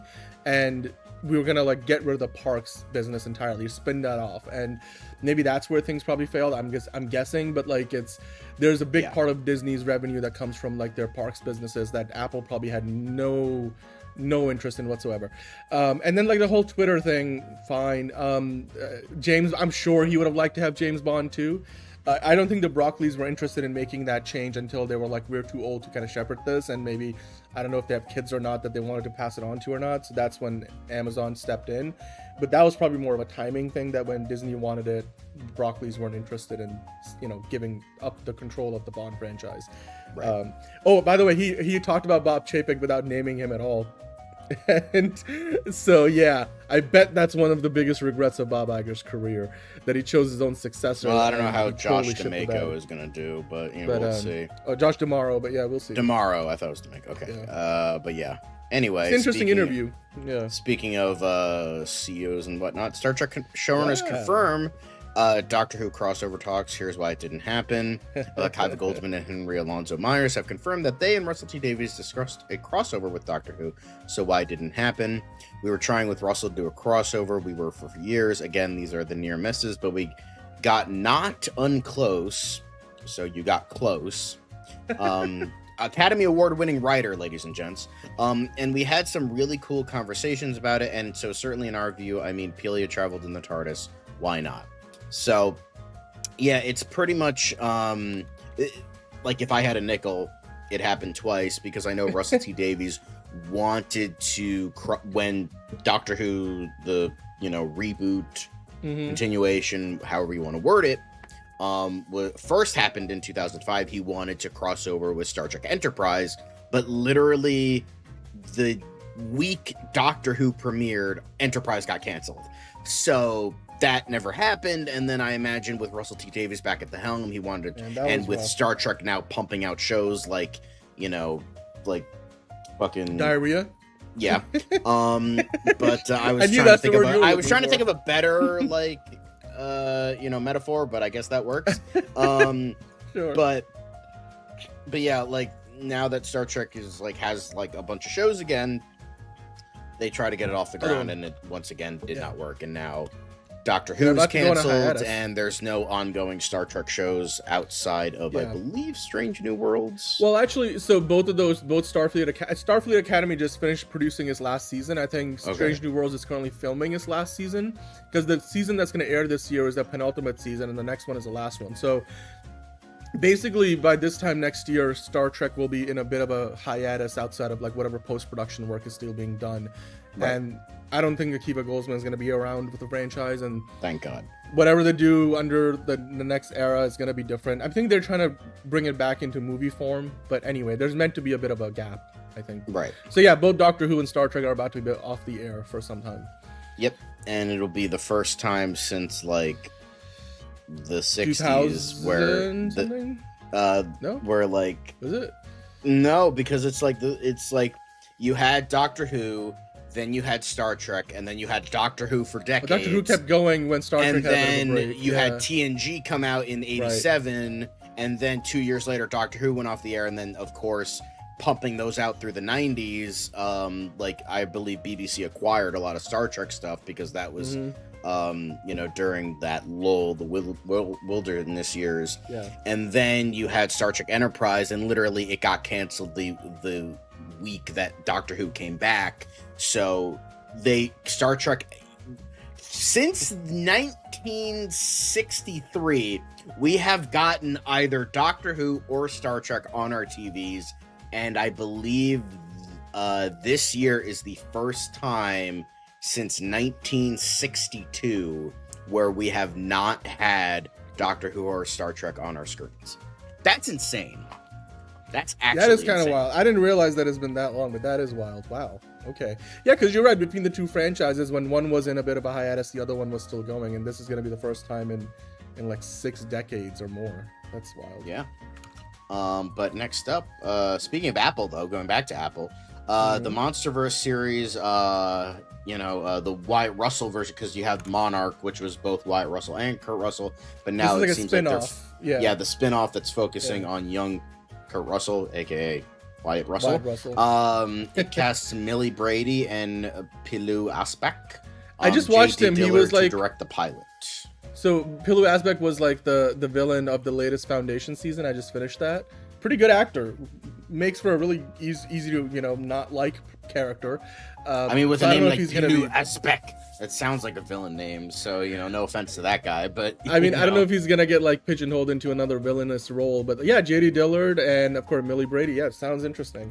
They're just rounding out the cast for what's I'm sure gonna be another big budget. Like it's being produced by Legendary for Apple. So yeah. Yep. And then the Haley Lou Richardson and Amelia Clark Ponies Cold War thriller got canceled by Peacock. Takes place in the 70s. Looks really interesting, but I guess it's no more. Yeah. It was not meant to season. Be. But it is meant to be Devil Wears Prada 3, most likely, because Devil Wears Prada 2 booked streaming date on Disney Plus and Hulu. DVD digital bundle extras revealed. It will land on both sites on July 29th. And then a few weeks before the streaming premiere on June 28th, the film will hit 4K Ultra HD and Blu-ray, and also become available on digital platforms including Amazon, Apple, and Fandango at Home.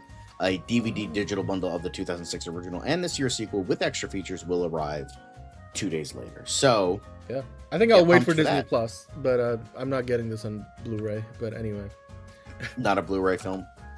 Anyway. Not really worth spending. Netflix Studios Fort Monmouth celebrates major milestone in New Jersey. Construction update and barbecue. Yeah. We had a very harsh winter, but we were able to keep the momentum going. Netflix's director of enterprise operation Kenneth Falcon tells the Hollywood Reporter from the site. So this is gonna be a huge campus in Fort Monmouth, in Jersey. It's gonna give Netflix a big, a big studio foothold on the East Coast. It's gonna have a bunch of sound stages. It's like an old army base, I think, that they're converting. So they had to level out the ground. Basically, they did a lot of work to make the site, good to build on. And yeah, it's gonna create a ton of jobs. Netflix already has some production space, like sound stages in Brooklyn, I think. So this is gonna be way bigger than that. I don't know if they're gonna keep their Brooklyn stuff because, for example, they film. What's that show where they're filming in the breakers and stuff? I forget. It's from. It's on HBO. It's about the opulent era of America from the 1800s or something. But anyway, they filmed that show and several others. 1883? I don't know. No. It's God, somebody's gonna tell me. It's kind of the Gilded Age. That's what it is. The Gilded Age.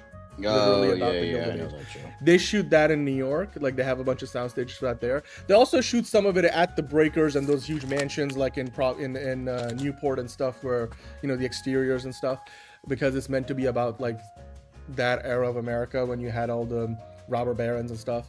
But anyway, the entrepreneurs of industry. I think it was the early 20th century. But yeah, so I'm sure it's stuff like that will probably move production, and they're going to do a lot of other stuff. And it's also right outside of New York, so it's cheaper than being in New York directly. So yeah, good for Netflix.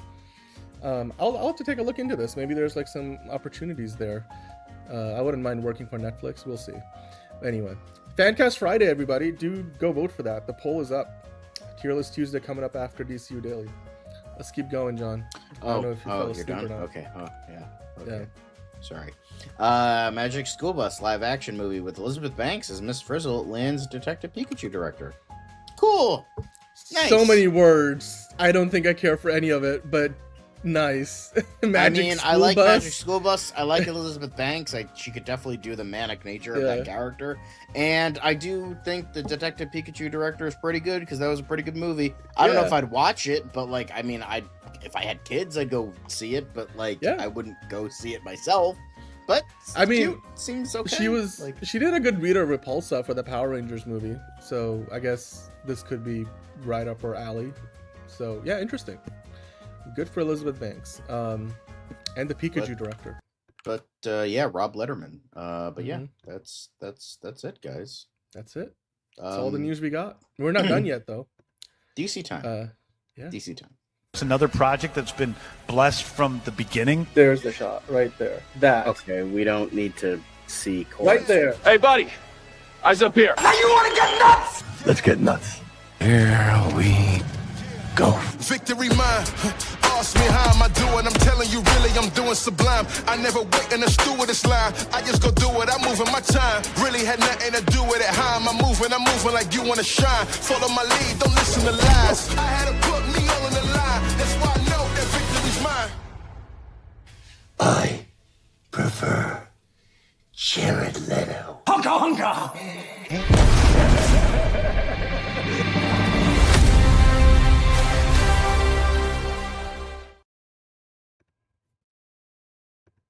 Hey, welcome on into another episode of DCU Daily. It makes you wonder if Superman's flying on the power of Seth Rogen's laughter in that intro.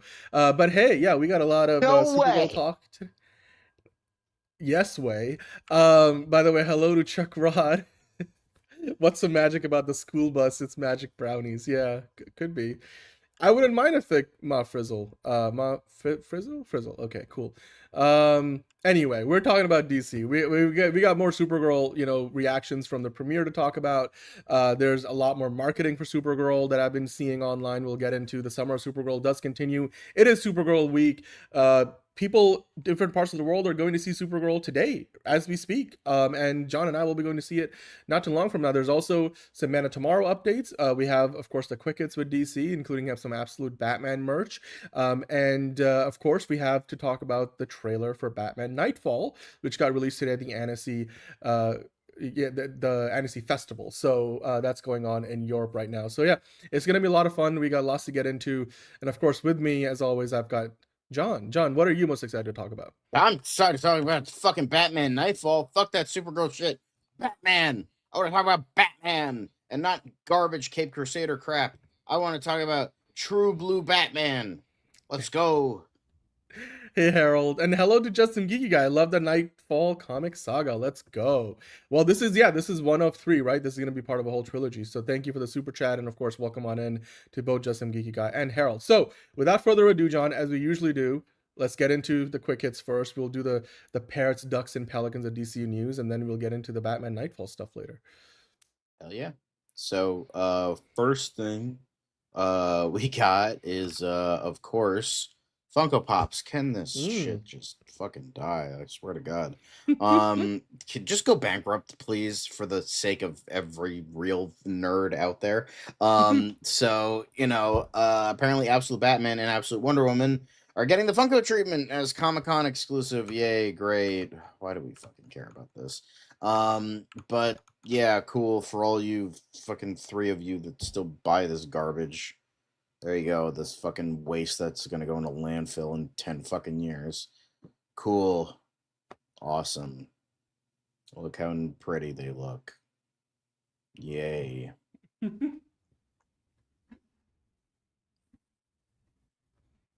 They're not looking very absolute, It looks pretty tame to me.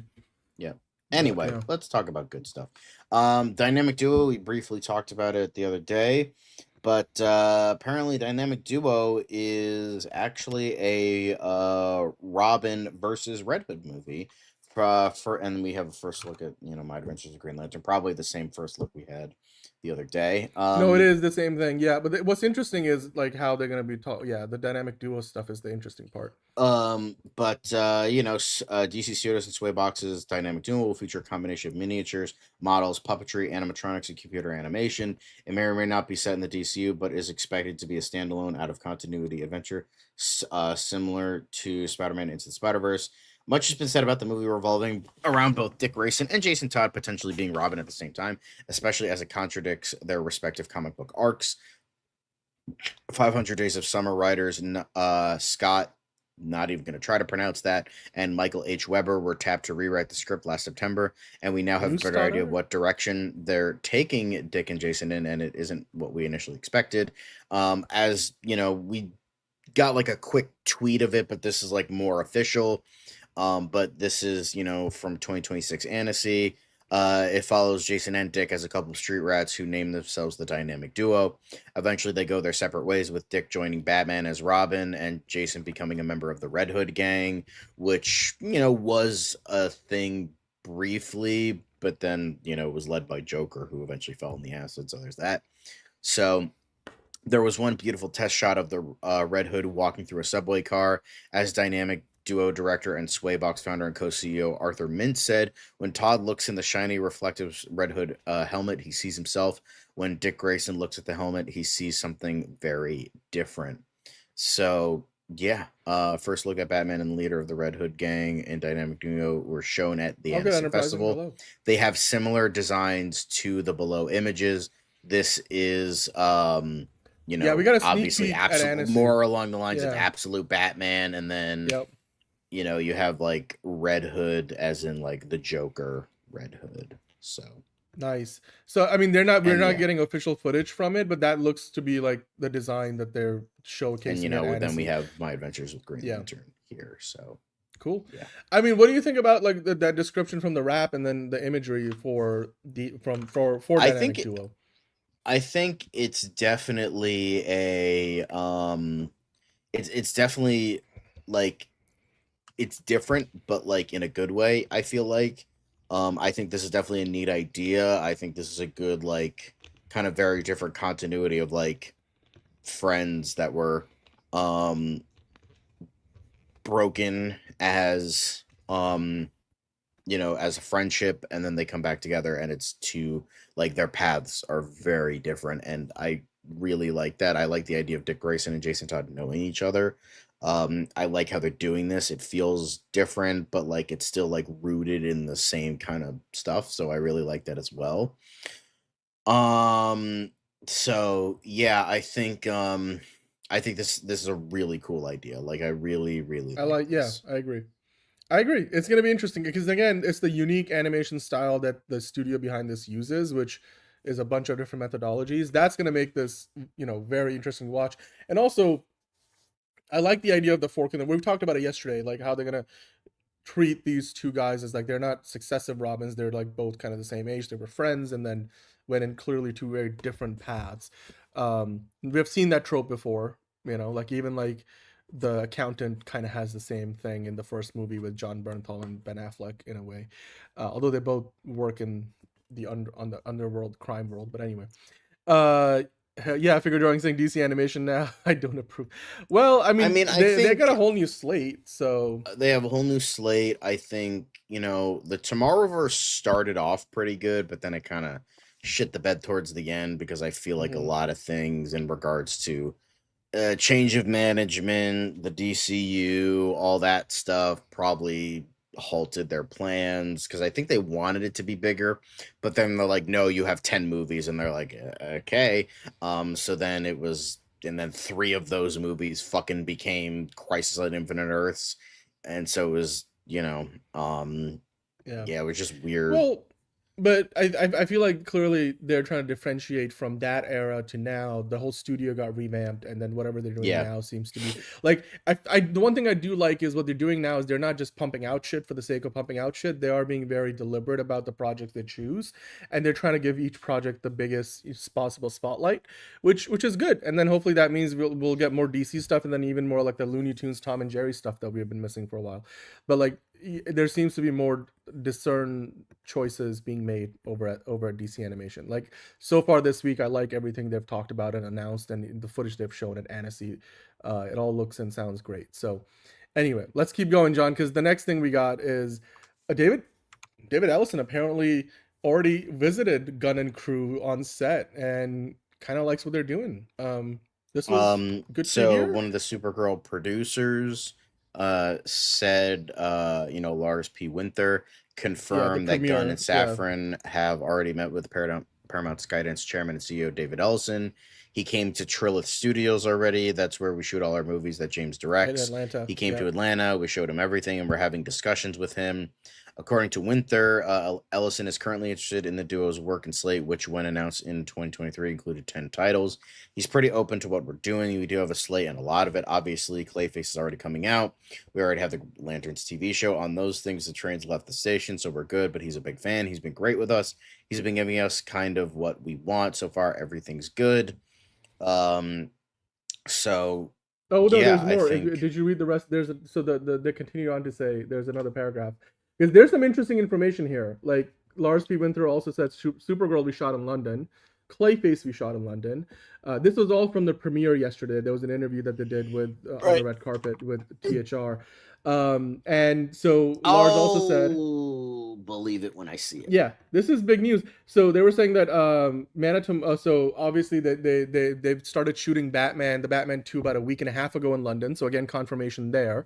And then as far as Man of Tomorrow goes, which is what they said they're shooting now, which we know about that. They mentioned that Emilia Alcock is in that movie, and James Gunn also has mentioned that too. Boom. We'll get to that later. Right there. Don't trust him at all.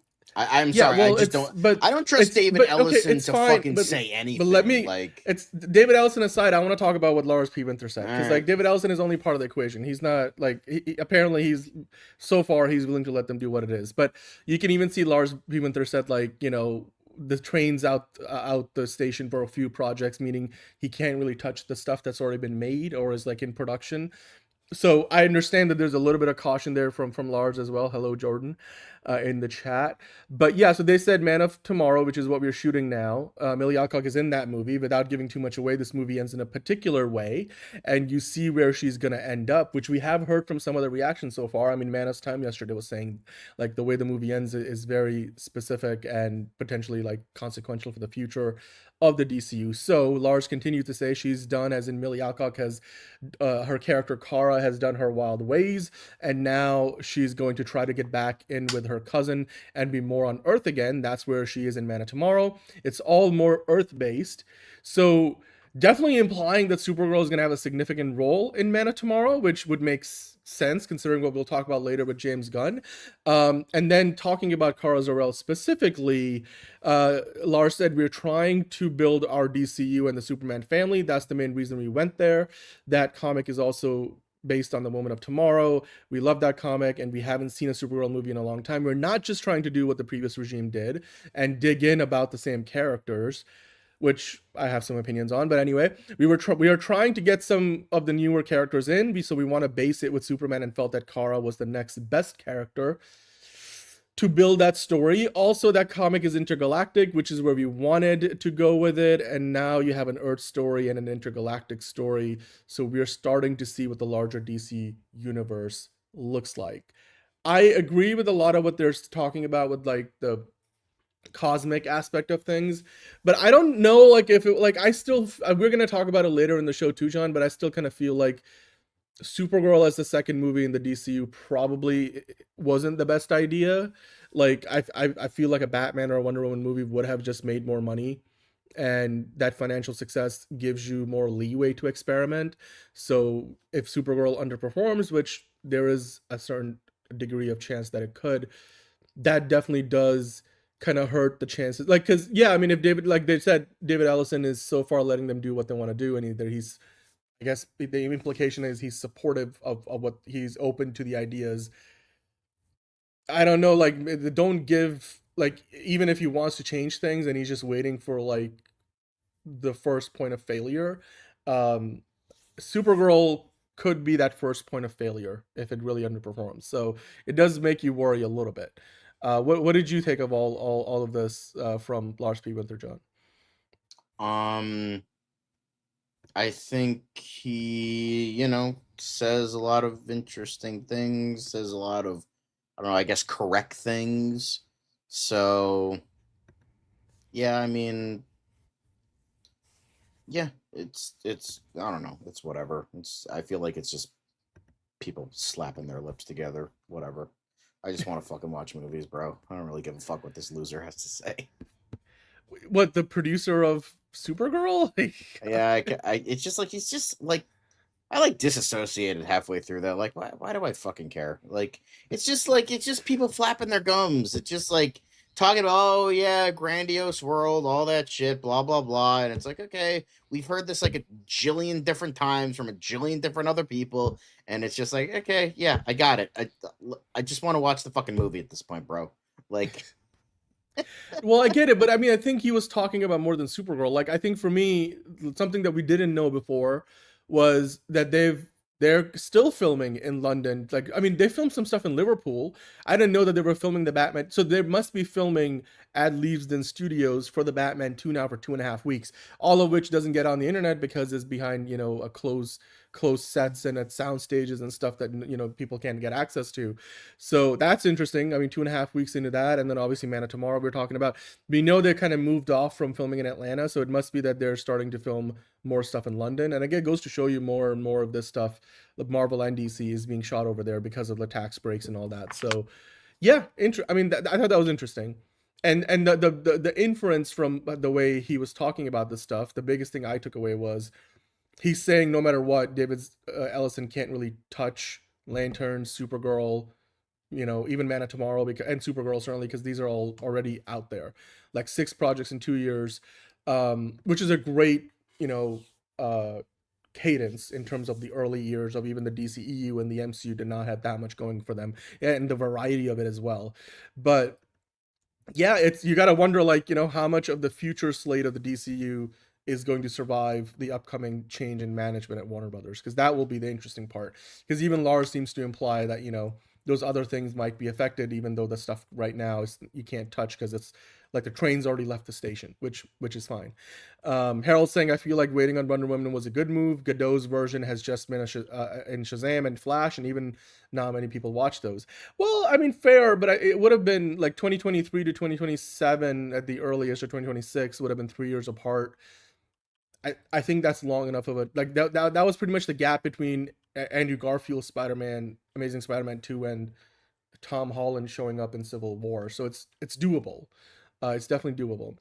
I don't know about like doing an apocalypse storyline idea. Just no, that sounds fucking stupid.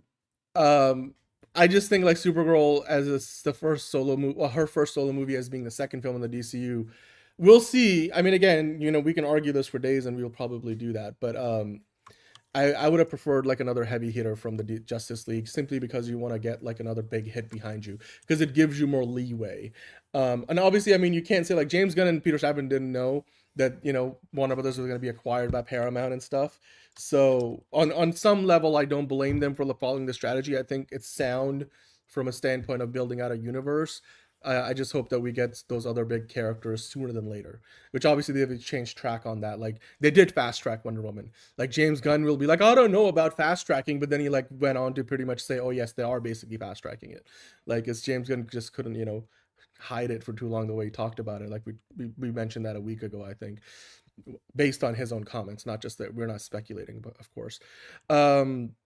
Yeah, I mean, enterprising. Look, the Batman Wonder Woman scripts weren't ready, but like I get that, but like that should have been more of a priority, right? They should have because they that was the thing that we worried about it. I don't hate. They didn't even announce 84 as much as other people do, but it's still not great. Like I remember liking it fine when it first came out. Exactly. It was kind of like I kind of like disassociated through most of that movie.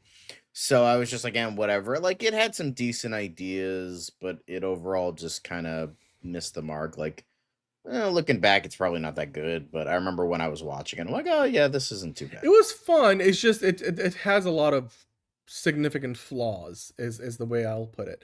M2G saying, I think they were waiting because there was a Wonder Woman movie not too long ago, Flash movie not too long ago, Aquaman movie. I understand that about the Flash. I don't think Wonder Woman qualifies, and I mean, Aquaman, I get it too, because they want to do probably a very different version of it. But like, you gotta like, I mean, like we've talked about it many a times. I feel like as we're beating the drum again, the DCU Batman is coming way too late in the game for this universe. Like, I understand like that the DCEU rushed it by inserting Batman and Wonder Woman into the second movie after Man of Steel, but they weren't like parts of the like some of their intentions weren't misplaced. Like, they should have had a Wonder Woman, they should have had a Batman introduction after Man of Steel to build out a universe. Just don't do it all in the same movie. So on that level, I do think like the DC, and then you could tell again, like James Gunn will deny it, but like publicly, but even when he addresses it, he basically says, yes, they did change up their plan so that they could, because I'm sure David Zaslav was like, but where's Batman? Where's Wonder Woman? Where are these characters? Who the fuck is Clayface? Like, no offense, like, but who the fuck is Clayface? Like, it's gonna make money, but it's not gonna make Batman money. Like, it's not gonna make Justice League money. It's not gonna make even Flash. I mean, that Flash movie was very suspect. But if you made a Green Lanterns movie, I bet you it's gonna make more money than Supergirl and Clayface. So those are just more recognizable IP characters. But like you guys said, we gotta designate Green Lantern in the fucking TV because sure. Yeah, but like I understand that they greenlit those projects because then that way we can have so many of these projects coming out early on. This is year 2 of the DCU, and we already got like 2 movies and 6 projects as a whole, including animation and HBO level series. So I get that. I totally understand the practicality behind it. Like, use what's already been pitched and you already have finished scripts that you really love that you can work into your continuity. But I just wish they gave more of a priority to some of those other ones. So I'm not saying like they're wrong to do what they're doing. It could potentially backfire, which we'll see as time goes on. And I mean, the Reeves verse is one thing, but like I remember James Gunn wanted to use that as an excuse. He did use it as an excuse, saying we're getting a Batman movie next year, so like we don't want to have 2 Batman. I'm like, I get it, I get that, but like, the Batman is not the DCU Batman because the reason why people want to see the DCU Batman is because they want to see those other Gotham characters. They want to see the Bat family. They want to see all of that together. And we're not going to get that until, I don't know, like 2028, 2029 earliest. So yeah. But MTG saying I actually disagree because I want Reeves verse because Spider-Man and MCU proved that not to be the case. People's expectations it's true. People's expectations have changed. Jordan saying there are many good characters in DC Comics. Batman shouldn't also have to be I hear you on that. I'm not saying Batman needs to be the center focus. I'm saying you do need a Batman movie out there. And then you know, because you set the foundation with that and then you build around it. Because it brings in, because these movies make more money when the average moviegoer goes to see them, not just because the hardcore fans go to see them. So you need to generate that awareness, and then, you know, it will help up the floor on each of these movies, because once people are like, oh, this is the new DCU, oh, I saw the Batman movie, oh, this is part of the same universe, oh, I'm gonna go see the Clayface movie, it's the same Gotham City, oh, totally. Like, it would have, I guarantee you, if there was a DCU Batman movie that came out before Clayface came out, that Clayface would have a higher floor and a higher ceiling at the box office than what it's gonna be right now. That being said, Clayface could still smash it out of the park.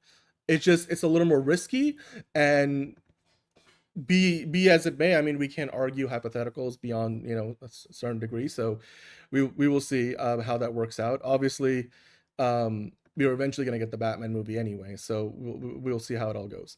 But let's move on. I digress. Let's talk about Man of Tomorrow. All right, thank God. Jesus fucking Christ. Yeah. Anyway, but this was Rachel Brosnahan. What? I can't voice my opinion on the pod? No, you can. It's just like, damn, bro, we have another fucking show to do after this. Fair. And you know, kind of just generally talking about the film. Obviously, they can't like share anything, but they're like, she's essentially like, oh, this is gonna be so much better. It's nice to reconnect with the crew after all this time. It's nice to, you know, be with David and Nicholas again, and you know, and it's just like kind of like a nice thing of like, oh yeah, a little bit of Man of Tomorrow talk, not a ton, but like just a little bit like, hey, like, we're getting into this. We're talking about this. We're doing this. So yeah, Yeah, I mean, Rachel thought that was Brosnahan awesome. is gorgeous, and she looked gorgeous on the red carpet. And talking about Man of Tomorrow, I'll take it. I mean, we know she's returning to, in that movie. We don't know how much of a role she has, because it feels like the kind of movie where, like, for example, in BVS, Lois Lane's role was, well, I guess she actually did have a pretty significant role in that, but like it was lesser still than Man of Steel because there was so much other stuff going on. Man of Tomorrow feels like that's gonna be the same thing. Oh yeah, I mean Rachel Brosnahan are part of I recently saw, like, she in one of her magazine shoots, she talked about like how they've kind of built their current home, and, like, you know, all the ways in which they kind of customized it for their lifestyle and stuff. Yeah. She's happily married, Rachel Brosnahan. So yeah. Yes. Yeah. Cool. But yeah, obviously a little bit more Man of Tomorrow talk, because obviously this is still Supergirl adjacent, but you know, it's still a little bit about Man of Tomorrow. I hinted at this earlier, yeah. So you know, it seems we can expect to see a lot more Supergirl and Superman joining forces in the DCU. Superman director and DC Studios co-CEOs was asked what fans can expect from this latest take on the Woman of Tomorrow during last night's Supergirl premiere. I think it's very different. I think it's different in every way. It's based on the, you know, wonderful graphic novel. She said blah blah blah blah. I've liked a lot of the iterations of Supergirl. I think Helen Slater was great. All of them have had really great versions, and, you know, essentially just gassing the movie up. And then we already knew that the Girl Steer was set to make an appearance in Gunn Superman, not a sequel. But it sounds like it's going to be more than a brief cameo. I like that title, Superman, not a sequel. Millie's got a big role in that one. So, you know, it's not like a ton, but it seems like it's kind of going into and the reason I wanted to bring this up, it's kind of going into what my theory is that they're really making this, I feel like, going to be a personal, hence why it's like Man of Tomorrow. It is more along the lines of the, like, the whole Lex Luthor vibe, but because, like, he was the original Man of Tomorrow, but I feel like it's also going to be like Millie Alcock kind of just like opening up this wound again. Like, yeah, she's like kind of dealing with, you know, alcoholism and stuff like that in this movie, in Supergirl. And then in Man of Tomorrow, I'm gonna fucking take a wild goddamn guess that, you know, we are going to see, like, her really start to deal with the death of Krypton, because, like, I'm gonna fucking take a wild guess that, like, Brainiac is gonna be the reason for the death of fucking Krypton. Like, that's... Oh yeah, we speculated on that. Doing all this shit with Supergirl, her dealing with, you know, death of Argo City, death of Krypton, all that shit, if they weren't going to do the whole, like, Brainiac was the reason why Krypton was destroyed. So, you know, I think yeah, exactly. I think Brainiac is the reason too. So yeah, it definitely seems like that. So you're gonna be dealing with Supergirl, dealing with that trauma again, and essentially what kind of mirroring what Ruthie is going through in Supergirl. Like, she wants to get vengeance for the death of her father. And while Supergirl, it seems like she's on the, even though she's rough around the edges, they're well, I mean, it was done before then, but even with all of that, it seems like, you know, Supergirl has, like, that sense of, like, morality, don't kill people. Like, she's rougher, but, you know, she still has that moral good inside her and trying to do the best she can. But now we got Brainiac into this shit. They're doing it so that, you know, he's the reason as why. No, I don't think that's going to be the case. Maybe Paul Kent will die for another reason, but it just seems like having side note, because fucking geeky guy has to fucking interrupt me. Is having Paul Kent get killed by Brainiac is like having Bruce Wayne's parents get killed by the Joker. It's fucking stupid. It makes no sense. Martha. And you're bringing in the whole vengeance angle that I fucking hate. Like, I fucking hate that. That's, oh, now it's gonna, like, now it's personal. Fuck that shit. I don't want to deal with that. I hope that is not the case.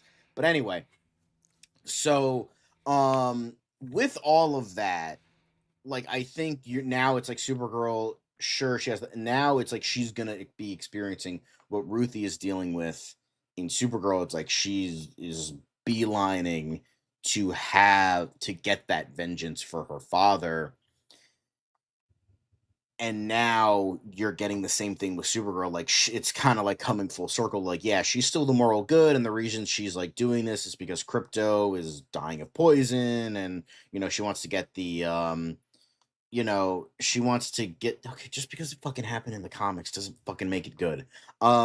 So you have like now it's like she's come face to face with the person who is in charge of her trauma.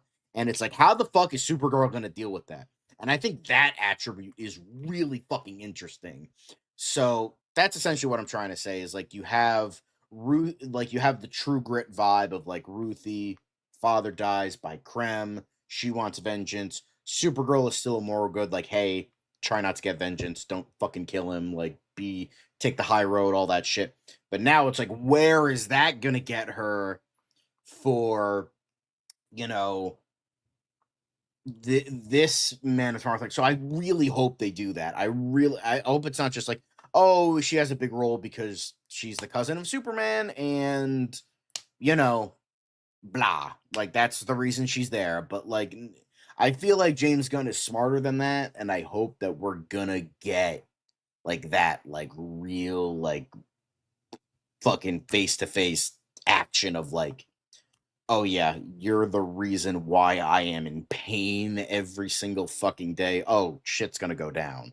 And it's definitely like Supergirl's gonna be like, call an ambulance, but not for me, It's just gonna be like it's just prime level beatdown. So what it's gonna be? It's gonna be when Superman drags Zod through the cornfields in Smallville on the Kent farm when he's like going after Martha, well, Superman's mom, and he's like, you touched my mother or something like that. That's his name. Superman's like, you killed my parents, and like some mega level beatdown, and just that actually sounds amazing. Like they're trying to negotiate with Brainiac, or like there's a Mexican standoff, and Supergirl just flies the fuck in and is like, I am gonna rip Brainiac apart.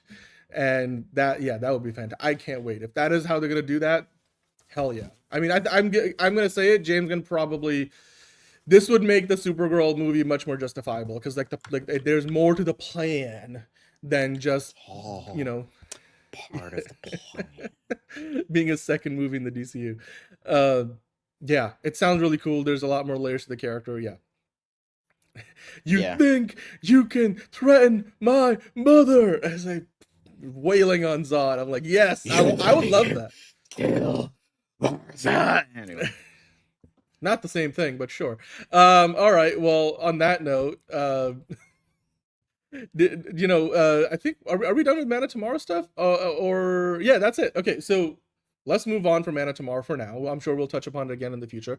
But John, there was a big trailer that came out today. I know you were really excited to talk about it. Batman Nightfall at Annecy just released the trailer. They put out a poster yesterday that said the trailer was going to come out tomorrow. It did.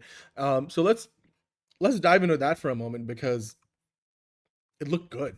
It looked good. Like, what did you think about the trailer? I don't know if you have the trailer up anywhere, but like, fucking holy cow.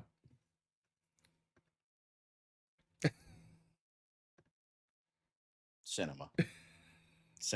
I'm ironically not gonna be in a cinema. It's direct to video, but absolute cinema. I'm more excited for this than Supergirl.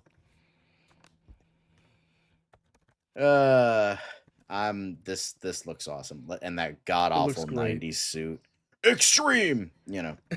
Play the clip. But it's the 90s pockets and extreme and pointy things, and it's great, fucking awesome. You love it. Cargo pants, not really, but But I think so the first part, Batman Nightfall Part 1 Nightfall. That's it's like the Dark Tower Part 7 Dark Tower. It's like, okay, guys, get better at naming things. So the voice cast has been announced with Anson Mount set to play Batman Bruce Wayne, which, by the way, Kino, fucking Kino fan. That Honestly, is awesome. He's remember? great in Strange New Worlds. Wait Captain a minute. Pike. Do you remember when we fucking did the Batman fan casting and I had Anson Yes, Mount you as did. Batman for Yes, the you DCU did. Batman? But Yep, you did. I'd like to. James, do you watch this show by any chance? I'd be really happy if you did, and you really got inspired. I know he has no control over the animation side, but like, I'm just saying, I'd like to think James Gunn was inspired, and he's like, "Yo, guys, in your animated stuff, like, put Anson Mount in there. Thanks very much." And yeah, but that's also yeah, but fucking Injustice was ass. Nobody fucking cares about Injustice. Get the fuck out of here. But Michael Mando, it was all because of is John. gonna be Bane, which is another. If I had a nickel for every time Michael Mando played a peak rogue of a peak superhero in a superhero film that comes out in the year of our Lord 2026, I would have 2 nickels, which isn't a lot, but it's weird that it happened twice, and I'm here for Michael Mando. That dude needs a fucking bigger career, goddammit. I just heard it was ass. I didn't watch it, but I've heard it's bad. And plus I have, because the thing is, oh my God, okay, it's happening. It's not a rant. I'm just no. This is not a rant. I'm not ranting. I'm excited. I'm like rock hard right now. I am like ready. I'm like even more ready than I was before. So hell yeah, bro. Very poor choice of words. But yeah, well, the thing is with the Injustice movie, they essentially took the comics, the Injustice comics that were like years in between of the events of the game and then all of that, and put it into one 90-minute movie, and it's like, guys, what are we doing here? Stupid. Anyway, and then Pablo Schreiber, who he was fucking bitch boy Master Chief in the god awful Halo show. I loved him in Halo. I thought he was good. Fucking peak casting though. It's still peak casting. It's still fucking so good. This is God, this is fucking great, man. Like I'm all for it. This is like this outside of Cape Crusader, Batman fans are finally eating good again. Like, goddamn, this is actually great. No, I mean master guy who fucks AI. That's what I'm talking about. Anyway, Master Cheeks. I liked his character. I don't know. Like I never. He wasn't Master Chief because he got rid of his helmet, so that doesn't make him Master Chief. Anyway, but yeah, I'm stoked for this. Here's some of the stuff we've gotten. We got Joker because of course we do. We always have Joker. We got Two-Face. These are looking some really good. Stills. I really like that Two-Face look. Then we got the Scarecrow. I love this Scarecrow because I mean, don't get me wrong. Okay, I'm gonna say something. It's probably gonna get a lot of people mad. I'm not the biggest fan of the Arkham Scarecrow look. I don't hate it. I just think the classic Scarecrow look like this is so much better. And it's so much creepier. Like, I feel like with the Arkham Asylum and to a lesser extent Arkham City, I feel like they kind of tried a little bit too hard. Like it's like he's wearing a hood. He's like shirtless for some reason. He's got the needles on the fucking thing like Freddy Krueger. It's a decent design, but I prefer the simplistic, he's literally just a scarecrow. That's way creepier to me than like fucking discount Freddy Krueger. But dude, it works better in animation than it does in live action, you know? I guess so. But yeah, this all looks good. Riddler looks good. He's freakishly buff for some reason. Yeah. I'm not complaining, but sure. He's packing. And then here's Azrael. Ooh, that looks badass. Okay. Yeah. I like that. That looks really nice. I like the gif on the side. What? Like, yeah, great. Beautiful. Yeah. I love it. Oh god, fantastic stuff. I mean, they put the poster out. The poster is baller. Yeah. Look at Bane. So good, bro. Where's our favorite Bane in the chat? Breaking backs. And then of course we got the best Robin, Tim go. Drake. Yeah. We got the 90s hair, green mask. Tim Drake Nation Rise. DC finally remembered Tim Drake. Remember Tim Drake, guys? DC doesn't, but I will say. Hey, Bane is here. Hello, Bane. Bane oh my God, we've missed you. We've missed. There you go. Of course, like the perfect break the back. This is like the timing is great. This is peak right now, guys. This is our best show ever. We literally have Bane making his glorious return whilst talking about Nightfall. Hell yeah. This is great. This is great. It's like if there was an announcement that Jared Leto was back as the Joker and Caleb, that's when Caleb comes back in. Like The coincidence. You guys lurking in the chat. That's what it is. I will say, okay, I have said this many times. I'm not the biggest fan of Longhorn Batman. But exactly I don't hate it. Like, again, I don't hate it. I just prefer mid ears. I don't like the super short ears of Ben Affleck either. So I don't love this. I like the Christian Bale one, or like the 90s. Yeah, those years were fine. Batman 89, those were all good level. I think like Justice League, the Justice League show, Justice League Unlimited, where they're like fucking like 10 feet tall. It's like, bro, okay. It's like, you know what? It's like kind of like how there was the urban myth in the 70s and 80s where they kept there was the idea that they kept making Power Girl's boobs bigger each issue to see when editorial would be like, hey guys, you can't do that. It's not true. That was a myth, but it was not true.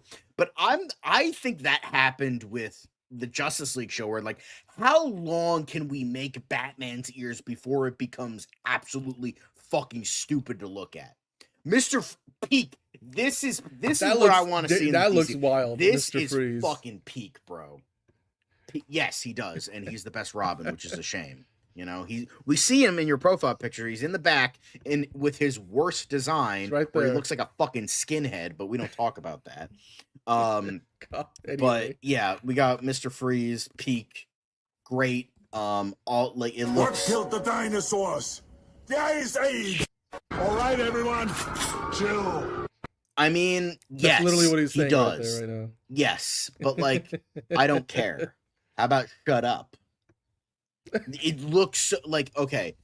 I was kind of worried about the animation a little bit because the Tomorrowverse animation was a little stilted at times. It was you could tell that, and then because I feel and I do kind of agree with figure drawing in this one. I get there were how they're oh, DC animated, but as you said, they've been they've gone back to the drawing board, literally. Yeah. Revamped, and I feel now they have a little bit more of a budget rather than 10 cents and a ham sandwich. Right. So, no, exactly. That's I think part of the because I feel a lot of the time Young Justice, oh my god, the fucking later seasons 3 and 4, they had no budget, and you can fucking tell they had no budget, and they didn't fucking try. And then a lot of the Tomorrowverse stuff, especially the later stuff, was very lazy.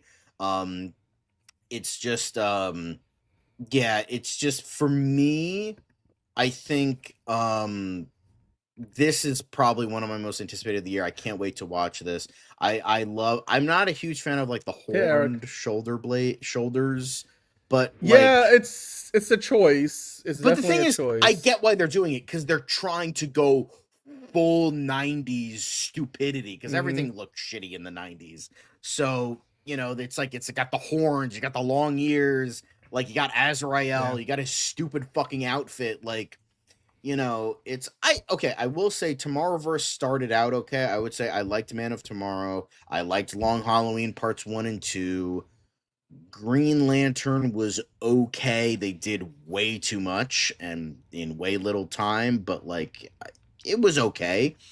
And then what else was there? There was I didn't watch Crisis on Infinite Earths because I heard that was bad. I'll eventually watch them. And then War World I heard was bad. That was 4, 3. And then there was Legion of Superheroes. I heard that was mid. and then I think there was like one other one, but yeah. Yeah, the best thing about the Crisis movies was we got like a proper ending to Kevin Conroy as Batman. I get to go out being Batman. Yeah, that was peak. Yep. Not like in Kill the Justice League, you fucks. Anyway, but yeah, this is looking good. You've been showing like these certain images and this poster all looking real good. But yeah, I'm so like. Here's the thing, like, I will say, like, I've pretty much made peace with the fact that in live action, I will never see a Batman movie I 100% love, which is fine. Like, if other people love them, that's cool with me. It's just, like, I have a certain idea for Batman. I have a certain vision for Batman that I don't think anyone else is going to see or do or agree with, and that's fine. I'm okay with that. Like, I feel like every Batman movie gets one or two things really right about the character, and then, like, everything else is just kind of mid or not that great. So, for me, this is, like, the type of, like, this is, like, the animated movies, even if you have, like, really bad ones, like a lot of the DC AMU and all that shit, I don't think so. It's probably going to be 80 to 90 minutes, which is usually what, like, maybe, like... a little more than an hour to 90 minutes is usually like the cutoff point in terms of these movies. That's like as long as they'll go. I mean, Supergirl is like an hour 50, so that's like 110 minutes. Yeah. Which is, animated movies tend to be closer to 90. Yeah, they're usually sometimes, it depends on them, because I know New Frontier, that was like one of the first like DC animated direct-to-video movies, and that was like a little more than an hour, but that was like early days. I know Red Sun was like longer than that was like 93 minutes, I think. So it all depends. Like, considering it's getting a trilogy, I could see it like maybe being like an hour 15, maybe hour 20, which is a good. Well, I think if you go on IMDb, they're currently reporting it's an hour 18 minutes, 78 minutes. That sounds basically. about right. I don't know if that's correct, but oh no, it is actually. This is from the official Annecy Festival listing. They said it's an hour 18 minutes and 31 seconds. That makes sense. Yeah, so around like 80 minutes. Yeah. So yeah. It's hard to wreck Batman. It wasn't that hard for me. The chat is just absolute cinema perfect right now. Bane, I love you. I've missed you, buddy.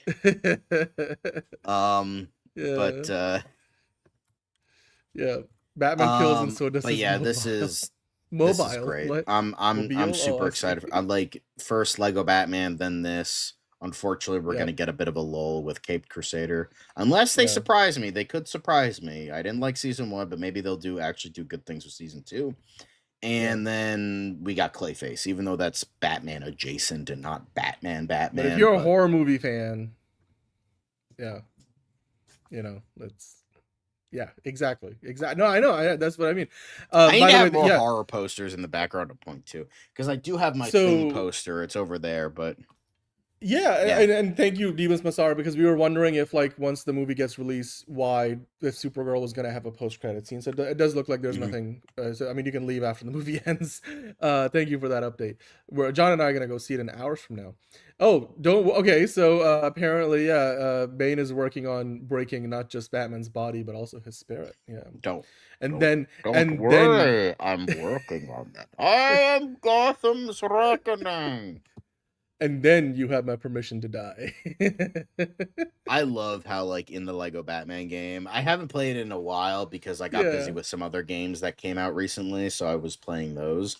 But I love how, like, after the game is done and after you beat Bane and all that, Bane, like, prank calls you on the red phone in the Batcave, and he's like, Batman, you have not defeated. And keep in mind, this is, by the way, played by Matt Berry, who is like one of the greatest comedians in the modern era. So, like, there's that as well. It's like, I'm Gotham's reckoning. Click, and it's just like peak. It's like that SpongeBob episode where, like, they're prank calling. I think it's what is it, like, Plankton is prank calling. No, it's they switch. So Plankton becomes has Mr. Krabs' life, and then Mr. Krabs is like Plankton, and then he's like prank calling Plankton, and just Yeah. like, and then just laughing is like, and the next day, and the next day, and the next day, and then just drives Plankton crazy. Anyway, you guys get the reference if you do. Should have had Tom Hardy do the voice for it. Probably gonna cost too much money to have Tom Hardy just do a voice for a video game, and then he's gonna want like royalties that they'll probably be like, we want to keep as much of this money as we can. Yeah. Anyway, no, Matt Berry did excellently. Yeah, I mean, it's fine, just perfectly fine.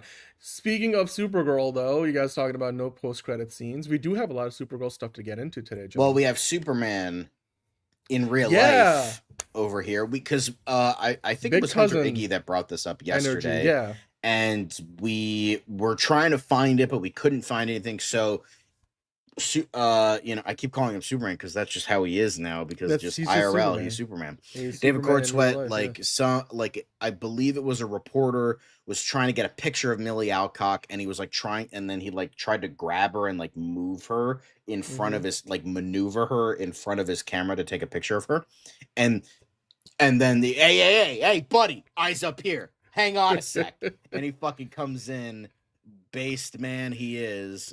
We do have the video here, and just peek. So you see this guy over here, he's like he tries to touch her. Not like bad or forcefully, but Superman's like, hey, hang on. No unconsensual touching on my watch, motherfucker. You better take your $5 ass out of here before I make change, okay? Fucking bitch boy, get the fuck out of here.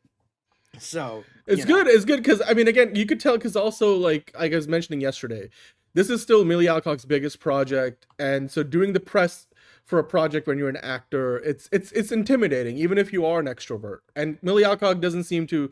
I mean, she's got a really good RBF, but also like I don't know if she's like the most outgoing person like by natural personality, or maybe she on Instagram she posts about her friends and all the time and stuff, but it's not the same as like Jason Momoa walking the red carpet and be like, I'll pose for you guys. Like Jason Momoa loves and lives in that world and has done for decades. This is still like Millie Alcock's first big time at the rodeo. So I love that David Cornsweet, obviously protective of his fellow cast members, but also he's been there before. And he was nice about it. He wasn't like, I think some of it was even like a little jokey because it wasn't like this person clearly like stepped over a line, but I'm glad that David Cornsweet went about it the way that he did. So, hey, Smacky's going to go see Supergirl tomorrow in XD at Cinemark. Hey, XD is actually a really good format. I like XD. I have seen a few movies in XD. Hello, Olivia, saying, imagine if Melissa Benoist played Power Girl Karen Starr in the DC Cinematic Universe. I mean, hey, there's still possible. We don't have Power Girl yet. I just feel like I don't think she could nail that. I don't know. I think. What, John? Do you just want her to have a breastplate on? Is that what it is? Like, no, I just think I think she can nail it. But like, I would prefer someone new in the role. I would prefer like someone new for the DC. That's what I think. Like, don't get me wrong. Grant Gustin was great. Melissa Benoist was great. A lot of the Legends of Tomorrow were great. I mean, Stephen Amell wasn't great as Green Arrow, but we don't talk about that. Yeah. But I think. I think she could do a good job. But what I would love to see personally, if they could do this, I don't think they can. I don't think they would.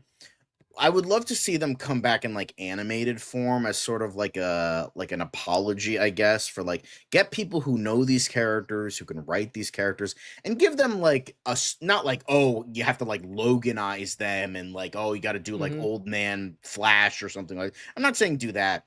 I'm just saying like give them a proper swan song of like, hey, this is what happened because they were so well casted.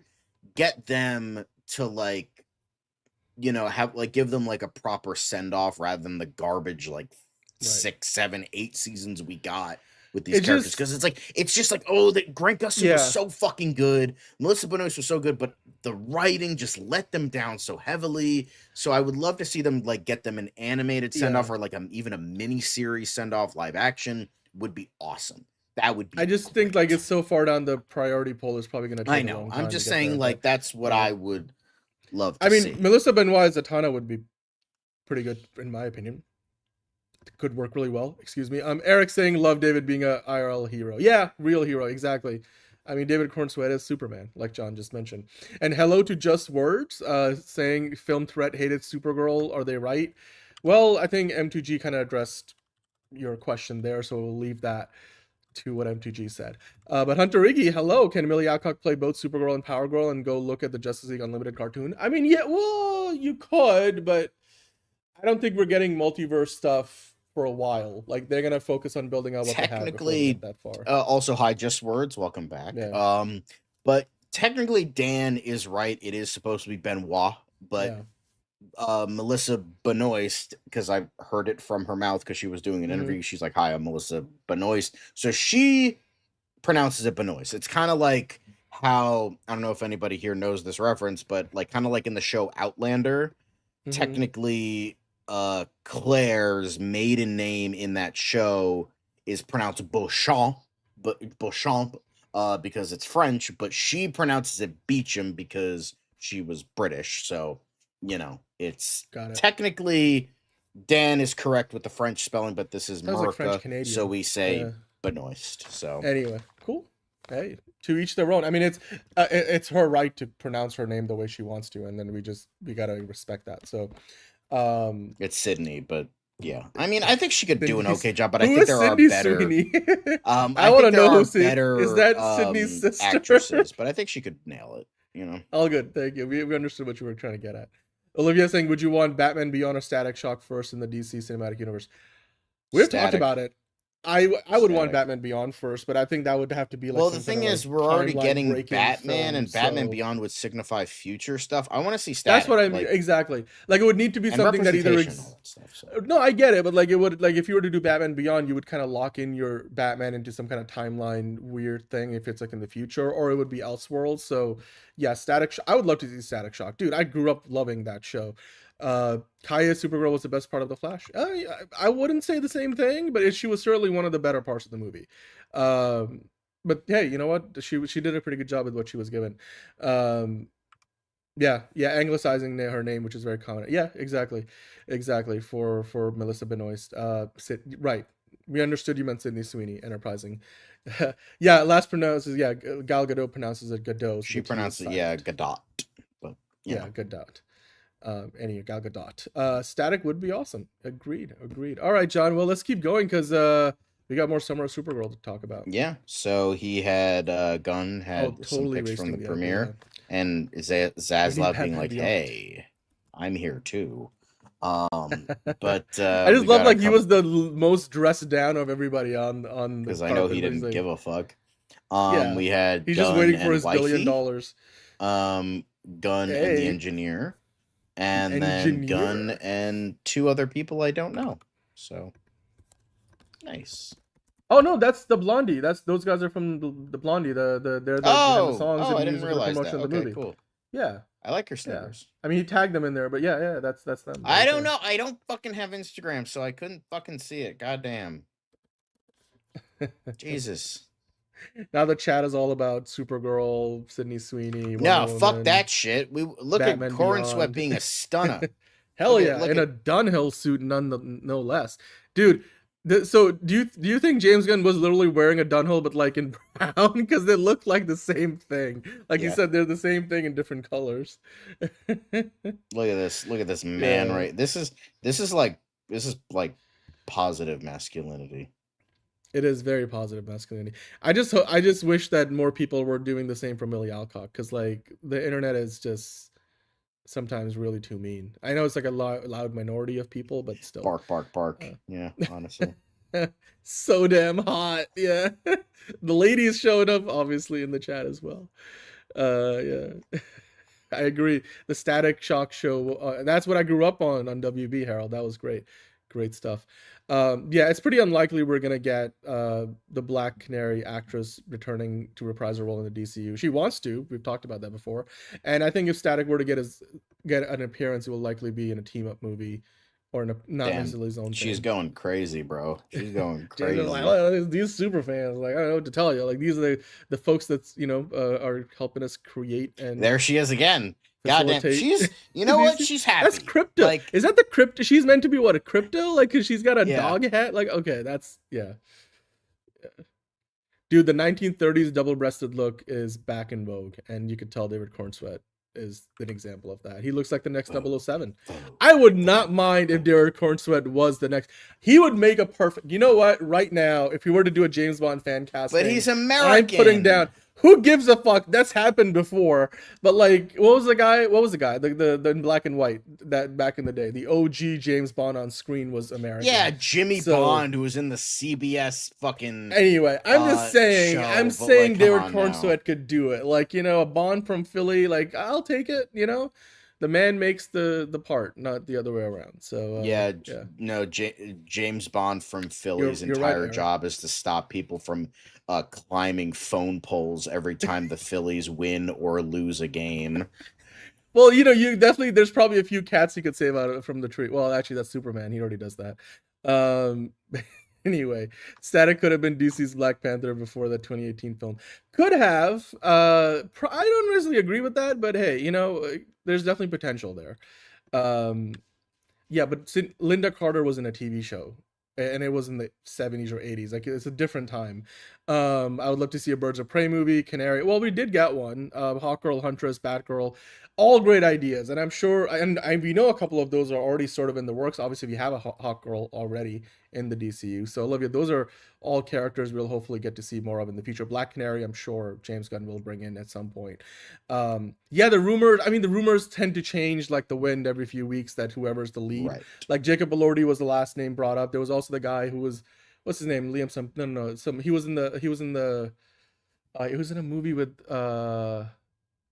Elizabeth Olsen recently, that the one where both of her husbands die. Eternity. Who was the guy I'm thinking of? Not Callum Turner. Miles Teller. Callum Turner was also like rumored to be like the guy they chose. I don't think they've picked up on yet.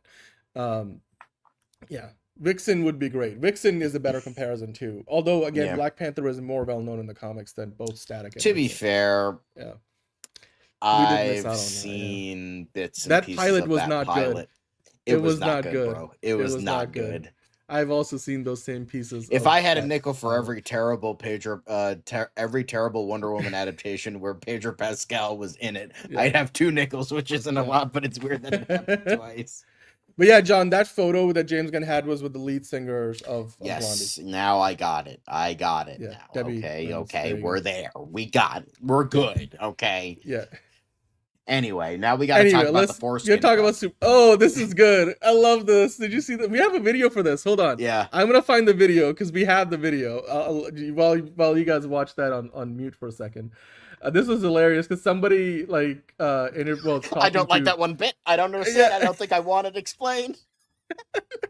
Because I love how Nicholas Hoult is in his like villain era, and then obviously David Cornsweet is Superman, so he's reacting exactly like Clark would, and you know, like Big Brother energy and everything. So here's when you get official AMC merch. I don't know if you guys have seen the viral cup. I think I have seen the cup. Have you seen this? I don't like that one bit. I don't understand, and I don't think I want it explained. Please, God, don't talk, bro, don't talk. Like, I love how like Nicholas Hoult is that like, one bit. I need a lot of those. I need a lot of those. Understand, and I don't think I want it explained. It's great. I love it. His the reaction. Foreskin cup. Welcome back, Just Words. Hope you're good.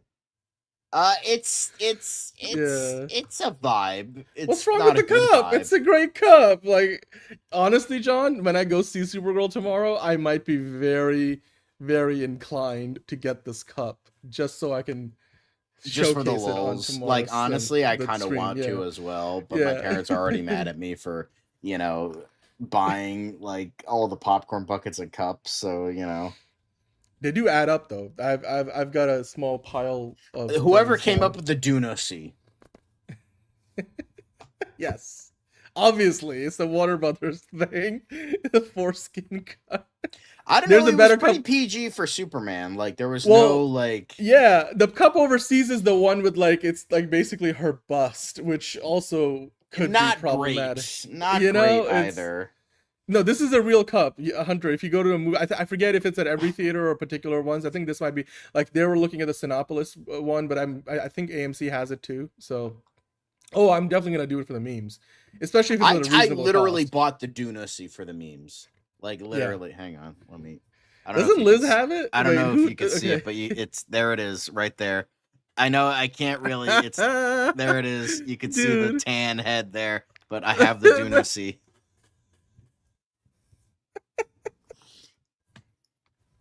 You know, male sexual health is terribly underexplored, and I think the Dune Cup raised a lot of good awareness for that. So there you go. And this is obviously doing I mean, the same people thing. were probably bringing the Dunacy into the housemaid. You know, speaking of Sydney Sweeney, or no, not the housemaid. It was Anyone But You. Yeah, that's what it was. What's that movie? It's Anne Hathaway and I think Verity. Sydney Sweeney. Verity. They're gonna be bringing that in for that I don't movie. think Sydney Sweeney's in that. It's Who's Dakota the other Johnson. one? Dakota Johnson. Okay, Dakota Johnson, Anne Hathaway. Come on.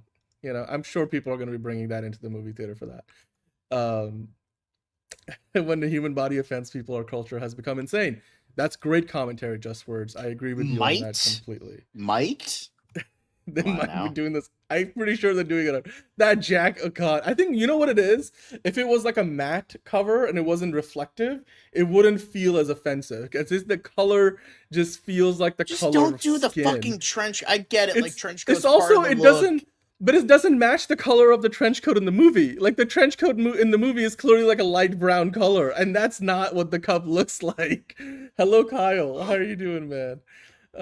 Hi, Troy the Great. What do you think about Supergirl? Well, so far, a lot of people are saying it's pretty good. We'll talk about the reactions from the premiere in a minute, but John and I are seeing it tomorrow. I know a bunch of people are already seen it. Manos Time was talking about it yesterday, but. Yeah, John, let's keep on going. We got to talk about some of the marketing because, yeah, there's still a lot more of the going trench.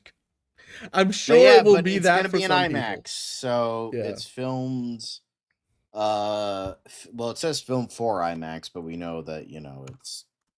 I know Dan was nerding out before. So what it is, there's a difference between filmed in IMAX and filmed for IMAX. Because when you filmed in IMAX, you're using IMAX cameras like The Odyssey did, like Parts of Sinners did. The Odyssey is the first movie to ever film entirely in IMAX cameras. And figure we'll be talking about it on the show tomorrow. We'll talk about what we thought about Supergirl. So you'll get our spoiler-free review. You'll see in the movie. Just Words why she wears the coat. It's because she's not really embracing the whole Supergirl thing. Anyway, so if you go to a IMAX theater to see Supergirl, they do have the extended ratio because it's a wider format for standard, 1.9 versus 2.39 to 1. So it's a taller aspect ratio. So if you go to IMAX, you can see more of the picture. It's closer to the aspect ratio of your TV at home, 16:9. So you'll get a taller picture versus when you go to see it in any of the standard formats. I think they did say, though, that 2.39 projections not just for IMAX, but if you go to most premium formats like Dolby and such, or ScreenX. I mean, ScreenX is different, but like for Dolby and like for XD and Cinemark, you will get the 2.39 to 1 aspect ratio. So it's a little more expanded, like to showcase the different series. You're not missing any essential information. It's just more immersive. So, you'll get a slightly different version of the movie. Not that the events will be any different. It's just going to have more picture.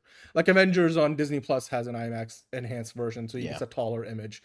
It fills out more of your TV. You see smaller black bars. So. And with this, let's talk about the amazing dogs in cinema, because TCM, Turner Classic Movies, gave us a little bit, not just like all the lovely doggies on boy screen of crypto, but the goodest boys and girls throughout cinema, and it's very, very nice, very wonderful looking at all the great dogs are a great tradition in Hollywood throughout the years, and TCM certainly has the library to prove it. Animated or otherwise. I mean, God, like they've really nailed down the look of crypto and how he moves and stuff. I always thought it would look tacky, but like now it's just like feels second nature that crypto is part of the cinematic universe. So no Just Words, it's not a mopey superhero thing. It's more of the reluctant hero trope from a lot of movies you've probably seen before. So yeah. But, MTG, there's a difference. So do pay attention. I'm sure you can find this out about the theater you're going to. Now there's the intergalactic pop-up. This was from Father's Day a couple days ago, but this was in Philippines. Yeah. from test of speed and endurance to paint and stencils, hanging out with Kara and Crypto and getting the perfect gift for dad, like tickets to Supergirl and maybe Lobo's hook. That would be cool. But yeah, this was at Central Atrium SM Mall of Asia. Yeah, so this in the Philippines. I mean, like again, like Philippines was one of the stops for Superman on the world tour last year. So a big market for DC, a big market. And that's a good Dan, pop-up. you were literally talking about this. You're like, yesterday. Where the hell did they do a fucking thing with Timex? Well, here you go. Here is your Supergirl watch. Supergirl Blondie collab with Timex. That looks nice. I like the look of those. Definitely punk rock vibes. Very punk rock. So yeah. Yeah. I wouldn't get it myself, but it's definitely looks cool. Mm-hmm. I like it. Yep. Crypto definitely is going to be a big draw for Supergirl. I mean, that's one of the reasons why he's in everything. Dog? Yeah. No, I mean, it's great because, WB marketing this. I mean, like Disney uses all of their networks and everything to market their movies. Universal does the same with all the NBC stuff. So Warner Brothers doing a little bit of that. They had tie-ins to their sports coverage that they have rights to, stuff like that. And it's good. I mean, it gets a lot of good because you want to reach out to audiences where they are. You want to meet them where they are. And, a lot of these other businesses that these studios have help them do that. It's great marketing. If I was, in that marketing department, I'd be doing the same thing. So, nice. Yeah. But we did talk about this the other day. Each character has a Spotify playlist. An example for each is Kara has "Just a Girl" by No Doubt. Mother, Lobo has "Mother" by Danzig. I'm not a big Danzig fan, but I'd go check these out. If I had a Spotify. Some good. I'll still try to take a look. Well, maybe you get a free trial, and then Ruthie has "The Cure" by Olivia Rodrigo. I much prefer "The Cure" than "The Cure." Robert Smith is the GOAT. So cool, Yeah. Great, nice. Yep. Agreed. And you can always Best Friends Animal Society. Yes, because they Best Friends Animal Society did the same thing for Superman. They're doing it for Supergirl now as well. So you can get your own super dog. Well, not literally, but all dogs are super in their own special way. All dogs, except for mine. Mine's an asshole, but I love her anyway. But of course you do. She is a queen bitch. I love her immensely, but that's okay. She has the right to be. Little shit. Thank you, Just Words. We appreciate it. Do hit the like button with that. We really do appreciate that too. But you can adopt your own crypto, guys. So obviously, can't wait. If man. you inspired, remember to know the rules, know the stuff in getting a dog. Like, don't just get it to big responsibility. To get one, there's responsibility. There's certain things you have to know and learn and all that stuff.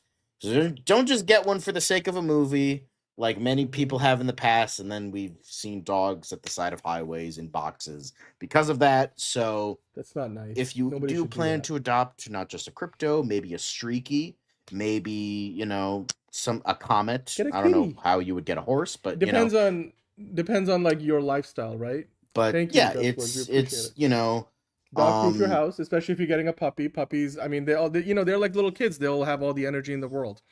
So they'll keep you busy and occupied. They'll go through your furniture. So you gotta like make sure and you don't leave things out because dogs will eat everything. If you have a cat already, like I have cats, so if I get a dog, I remember. You want to make sure you have natural when we had litter. Puppies. Don't let them get into the litter box. The legs on our table and chairs were just ripped to shreds after the first few years. So good times. Just remember the responsibilities when you're thinking about getting a dog. Do the research, do all that stuff. So keep that in mind as well. Absolutely. But then also you're gonna Discovery, have to vacuum a lot of like where David Zaslav came from. Discovery, even they were pumping this up. So of course there's a whole world out there and all that shit. Yeah. So. This is exactly what you guys are saying. Just like Eric was saying in the chat, like they're using all their other networks and other brands that Warner Brothers has to promote the movie. Because of course, it's a cosmic story. Discovery does a lot of not so much anymore, but they used to do a lot of cosmic documentaries and about space and stuff. So, Supergirl is right in the same wheelhouse, as it were. So, good to see. Good to see. But then, you know, in honor of House of the Dragon season 3 premiering the other day, It's an interesting and our crossover. two like leads being in Game of Thrones stuff, it's like, hey, Yeah. Why don't we use this? So Exactly, MTG. you know, Millie Alcock was in House of the Dragon season 1. She played a younger version of This being an one of the example of one Daenerys medium. Targaryen ancestors Mhm. characters. I don't know the name. And then obviously, famously, Jason Momoa, the thing that made him famous was Khal Khal Drogo Drogo? in Yeah, the original yeah, Game yeah. of Thrones. Yeah. So great stuff, good stuff.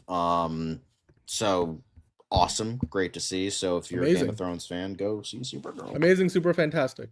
Get some hot D, everybody. House of the Dragon. Hello. That's what I mean. That's what I mean. But with all this gassing up, we got to bring it down back to Earth. Even though it's a cosmic film, we got to bring it down back to Earth because Okay. you know we got to talk about the reaction Okay. a little bit. Okay, like reactionary stuff. To close out the show, a little bit of a downer note. Sorry, but like, Well, I have some ideas around this. I think that let's take a look at these because they've made an article here in comicmovie.com, 5 reasons why Supergirl may not hit with the audiences. They're saying DC Studios hasn't done enough to protect Millie Alcock.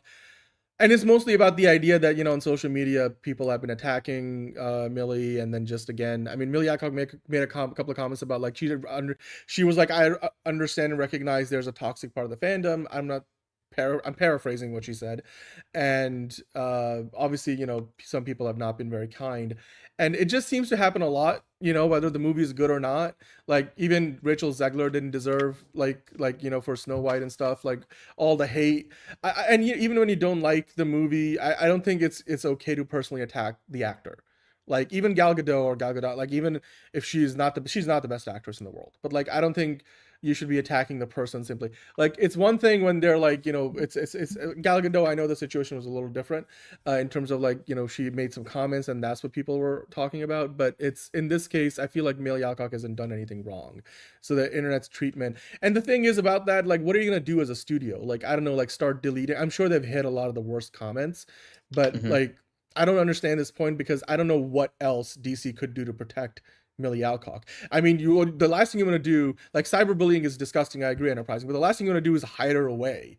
Like I think they've done the best they can by putting her front and center of the marketing campaign. It's damned if you do, damned if you don't. Because the thing is, if you let her do whatever, then you're gonna get the contingent of fans that were never gonna see this movie anyway, yelling and screaming like, oh, movies are woke now, this chick doesn't care about shit, she's ugly, she's doesn't bring the values of the superhero, not my little girls, they're not gonna go see this, blah blah blah.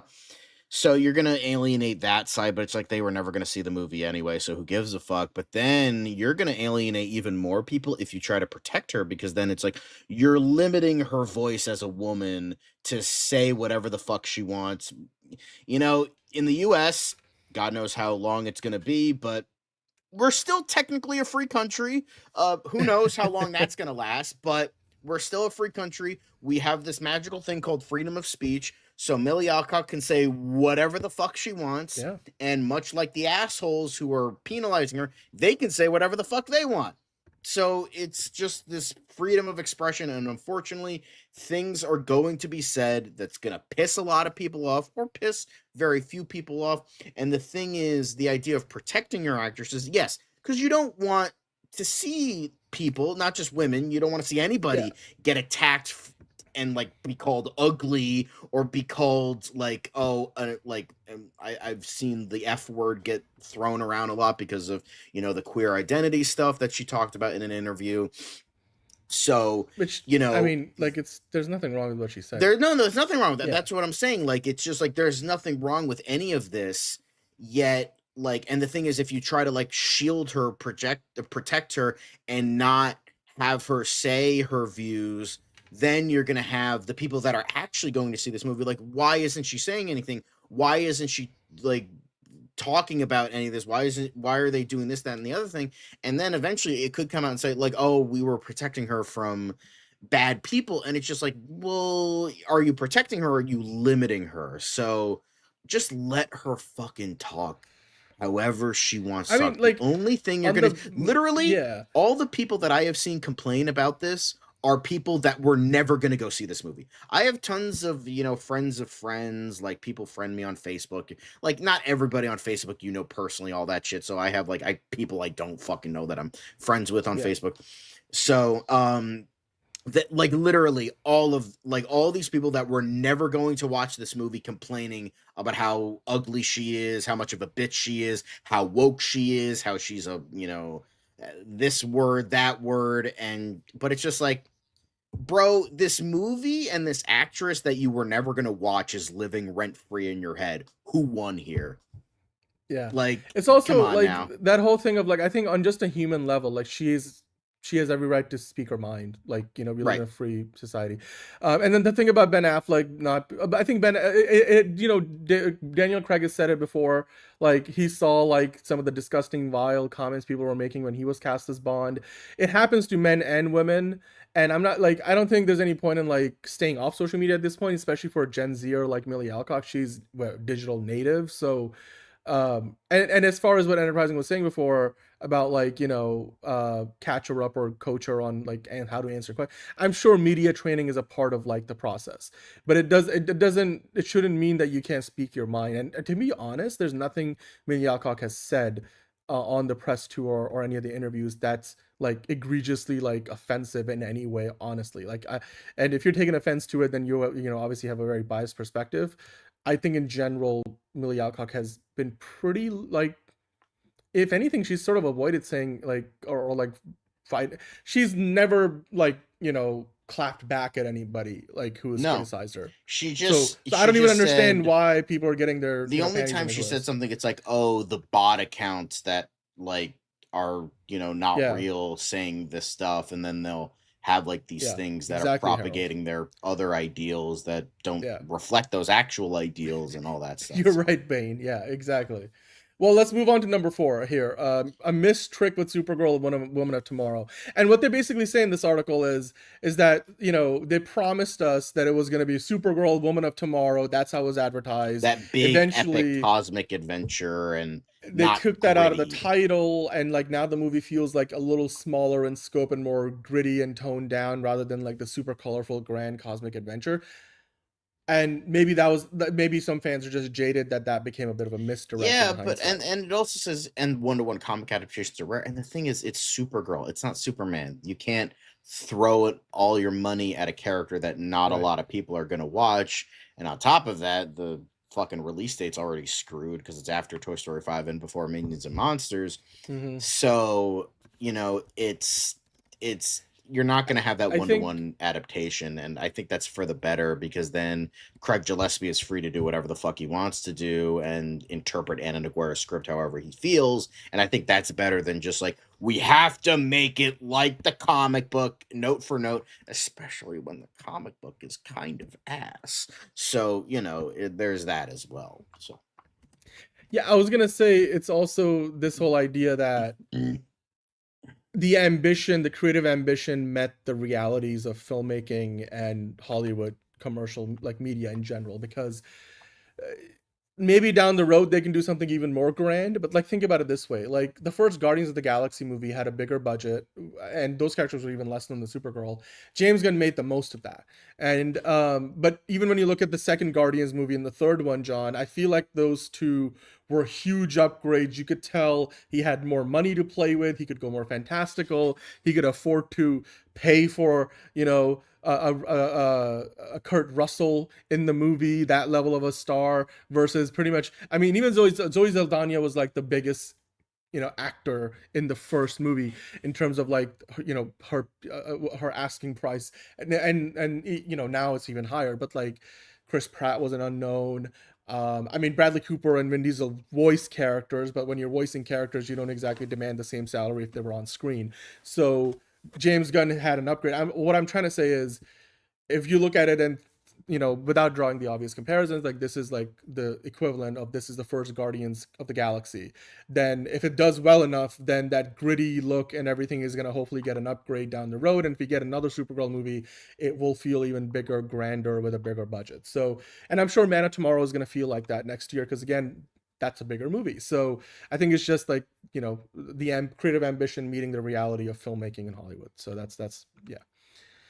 Yeah, I think they are capitalizing on it because now they're kind of what's the down point? on Sorry, it's DC Studios isn't capitalizing on Superman 6. I think they are because like now there's kind of a bit of one like, hey guys, Superman is in this movie. Yeah, I thought this was interesting because I'm like, everything they've done about this movie recently is like showcase that there's Superman in there.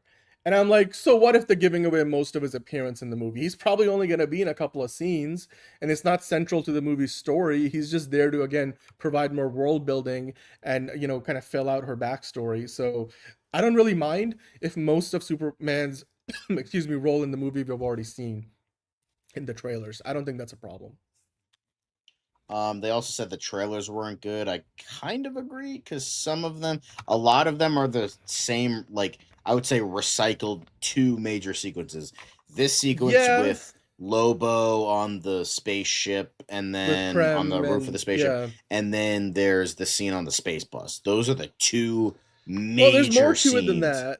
Yeah, we've seen like a couple other things, but it's like those are the two biggest sequences we've seen. And they are kind of recycling a lot of the same footage, But you know what? At the end of the day, here's the thing. Like, we see this with Marvel movies all the time. They won't give you much to begin with. Like, even there's a lot more going on in Spider-Man Brand New Day, so what we're getting feels very diversified.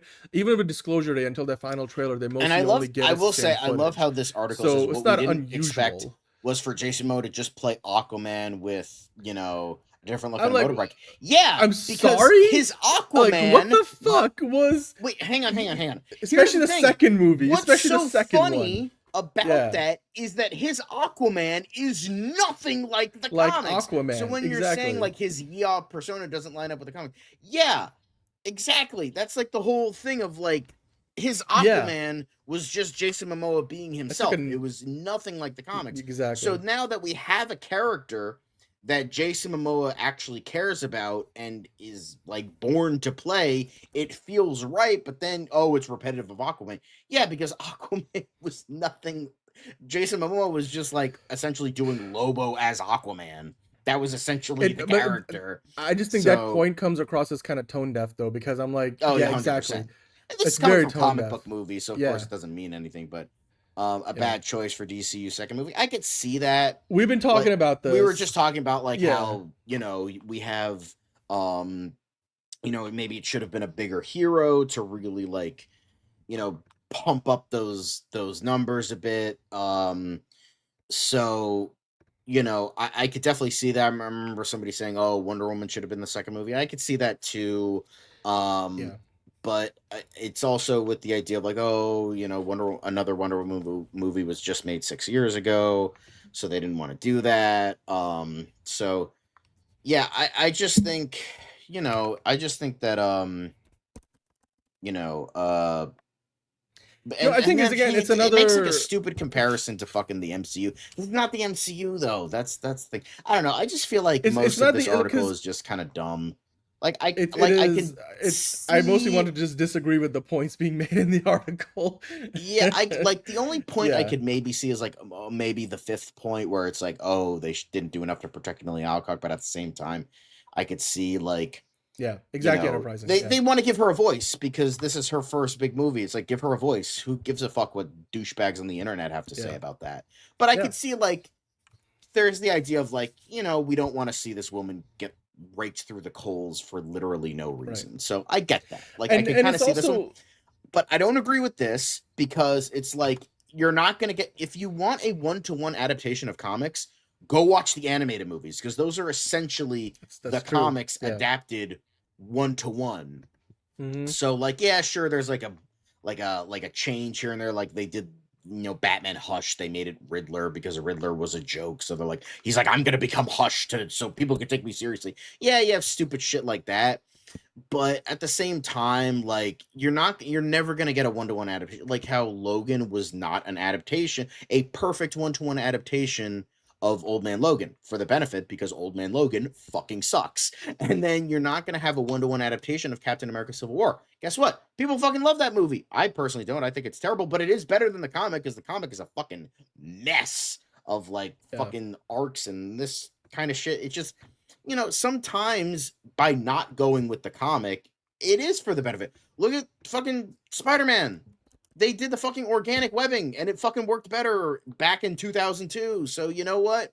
Sometimes not going with the comics is for the benefit. Being inspired by and taking notes here and there is better, because then you could do your own story, but being inspired by that. Like, you know, it's just, yeah, it's just same Enterprise. Yeah, and then you know what? Like, I think what Smacky was saying. Thank you for the super chat. Like, my problem. Dumb. Yeah. Dumb. This is fucking stupid. I'm moving on. But like, get the okay, fuck hold out on. of But here. like, what Smacky is saying, my problem is that people are trying to use this movie as if, you know, underperforms as a reason why the DCU should not exist. That's, I think, again, a lot of people who just want to find the next reason they possibly can, because they just want to go back to a different version of the, you know, characters or whatever. But like, no single movie is going to break the universe. That's been the rule with the MCU. That's the kind of trust that David Zaslav put in James Gunn and Peter Safran. We'll see if that holds under David Ellison's leadership. But yeah, I don't think if Supergirl underperforms that it's gonna like all of a sudden mean the DCU is dead. Like, it's death by 1,000 cuts that even killed the DCEU. And also, to one of those points in that article, John, which by the way, it just seemed like an article like, oh, they need to pump out enough articles, so they had to come up with like words to fill things, and clearly a lot of tone deaf stuff in there about like why Supergirl may not work. But in general, I think this, you know, the studio has done a great job of supporting Millie Alcock, and Supergirl, whether it does really well at the box office or not, I just think like it's already had a couple of pretty good wins. We talked about it's already brought in $100 million of media value for Warner Brothers through just the partnerships and everything. Hello, Stuckins. How are you doing? Saying, hey fam, I love the Woman of Tomorrow novel. I'm excited for the movie, but I'm going in with no expectations of the hero blueprint, and we got Lanterns in 2 months. Exactly. Leave your expectations at the door. That's what I like to say. Go in, enjoy the movie for what it is, and then, you know, if you don't like it, you don't like it. That's okay. You move on to the next one. Some people call it underwhelming. Some people called it dull, but hey, others say it was great and a total blast. So, you know. And by the way, I think the only trailer that didn't really work was the first one. Every trailer since was pretty good to me. But by the way, yes, John, so we got to talk about, there were more reactions from people who were at the premiere. So what did they have to say about Supergirl? Loved Millie Alcock. Fun, memorable, kinda. Lobo, awesome. They only liked it. I wanted more, though. Supergirl surprised me. Excited to unpack. DC Film News, who we get a lot of our info from.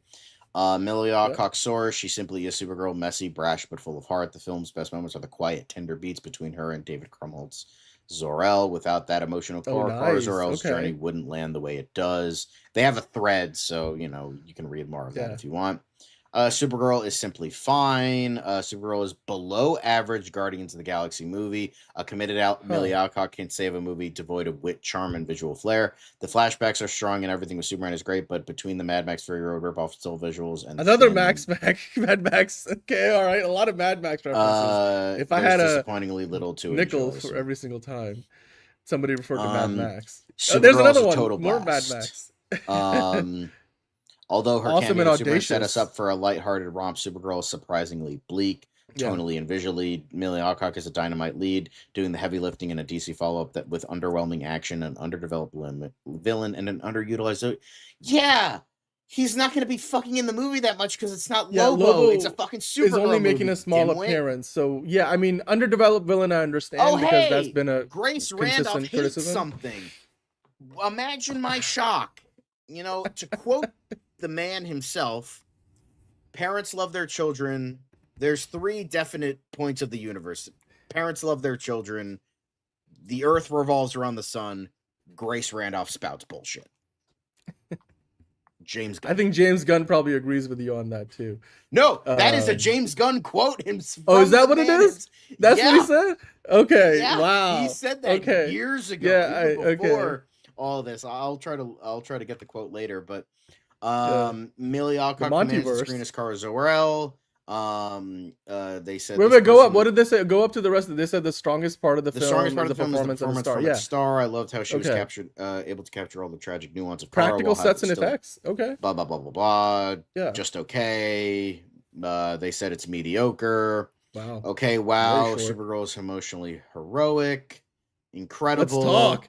Ooh, great ending. Okay, the middle dragged a bit. Crime was dull. We have talked about it. Does seem like some people are mentioning that the middle of the movie does drag a little bit, which is interesting because it's not a very long film. Yeah. So maybe the second act a little. Okay, so this one is great. Robert Butler III saying Supergirl shoots for the stars and successfully sticks its landing. A fast-paced Western space opera that doesn't waste all gas, no brakes. Yadadi. Okay, sorry. That's now I'm just getting to my wrestling move there. If you guys know, you know. Millie Alcock is a bright new star who I can't wait to see more in the DCU. But if you're a dog person, attend with caution. Attend with caution. Okay, all right. Well, we know that Crypto's gonna get like poisoned at one point. Adam Patla saying Millie Alcock deserves a better vehicle than Supergirl. She's incredible. Portrays Wait, dude, let me finish reading. God, portrays dude, it's 2:30 Carla's in the stunning morning. vulnerability. Show, okay. Can we please move this on? All right. Okay. Oh, all right. Clunky script and awkward pacing, though. Okay. All right. So awkward supporting performances. Exceptional in a movie that's otherwise disappointing. Okay. Emotional beats are good. Okay. So one of the things that I've noticed through these reactions are, by the way, overall very positive. There's only like 2 or 3 in here that were negative. And so the headline is a little clickbaity because that's still like of the 12 that we just went through or more, there's only like 2 or 3 that are not very positive. One thing I did notice, John, I don't know, I want to get your opinion on this. It does seem like people are pointing to Zor-El quite a bit. Do you think like this movie is going to intercut a lot between her time on Krypton and Argo City? And so because I got the feeling that maybe this was just gonna be some flashbacks and then the story mostly stays linear, but it does feel like they're gonna be intercutting maybe throughout the movie, and like Zor-El sort of becomes like the moral center of her character, like what she's really influenced by her father. Like what do you get the feeling that there's gonna be more Zor-El in this maybe than we thought there would be, like David Krumholtz has a bigger role? Maybe it's entirely possible. I mean, it's going to be interesting. Literally hours from now, the review embargo drops. So we'll go through all the reviews in much more detail tomorrow. But yeah, it's still largely positive. So Enterprising, we hope that you're going to be okay. I'm worried, but have to face the music. You'll be fine. It's a movie. Like, it's not, if it doesn't change your life, we will still wake up the next day and go do our jobs. And, you know, I think we'll be okay. But you know what? We will be talking about Supergirl again in a few minutes because we're ranking the entirety of the DCU up until now. So basically all of chapter 1 so far. There's 8 projects we got to go through. John also watched all the crypto shorts to prepare for this. You guys voted for a Tier List Tuesday. It is, you know, depending on where you are, it may still be Tuesday on the West Coast, or you're watching this on a early Wednesday morning. But we will see you guys in a few minutes. Make sure to join us over on Tier List Tuesday. We're going to be ranking DCU's projects, including Future Commandos, Peacemaker, Superman, and all, including Supergirl. So until then, stay blessed, and we'll see you tomorrow on another episode of DCU Daily. It's another project that's been blessed from the beginning. There's the shot right there. That. Okay, we don't need to see right there. Hey, buddy. Eyes up here. Now you want to get nuts? Let's get nuts. Here we go. Victory mine. Ask me how am I doing? I'm telling you, really, I'm doing sublime. I never wait in the stewardess line. I just go do it. I'm moving my time. Really had nothing to do with it. How am I moving? I'm moving like you want to shine. Follow my lead. Don't listen to lies. I had to put me all on the line. That's why I know that victory's mine. I prefer Jared Leto. Hunka hunka.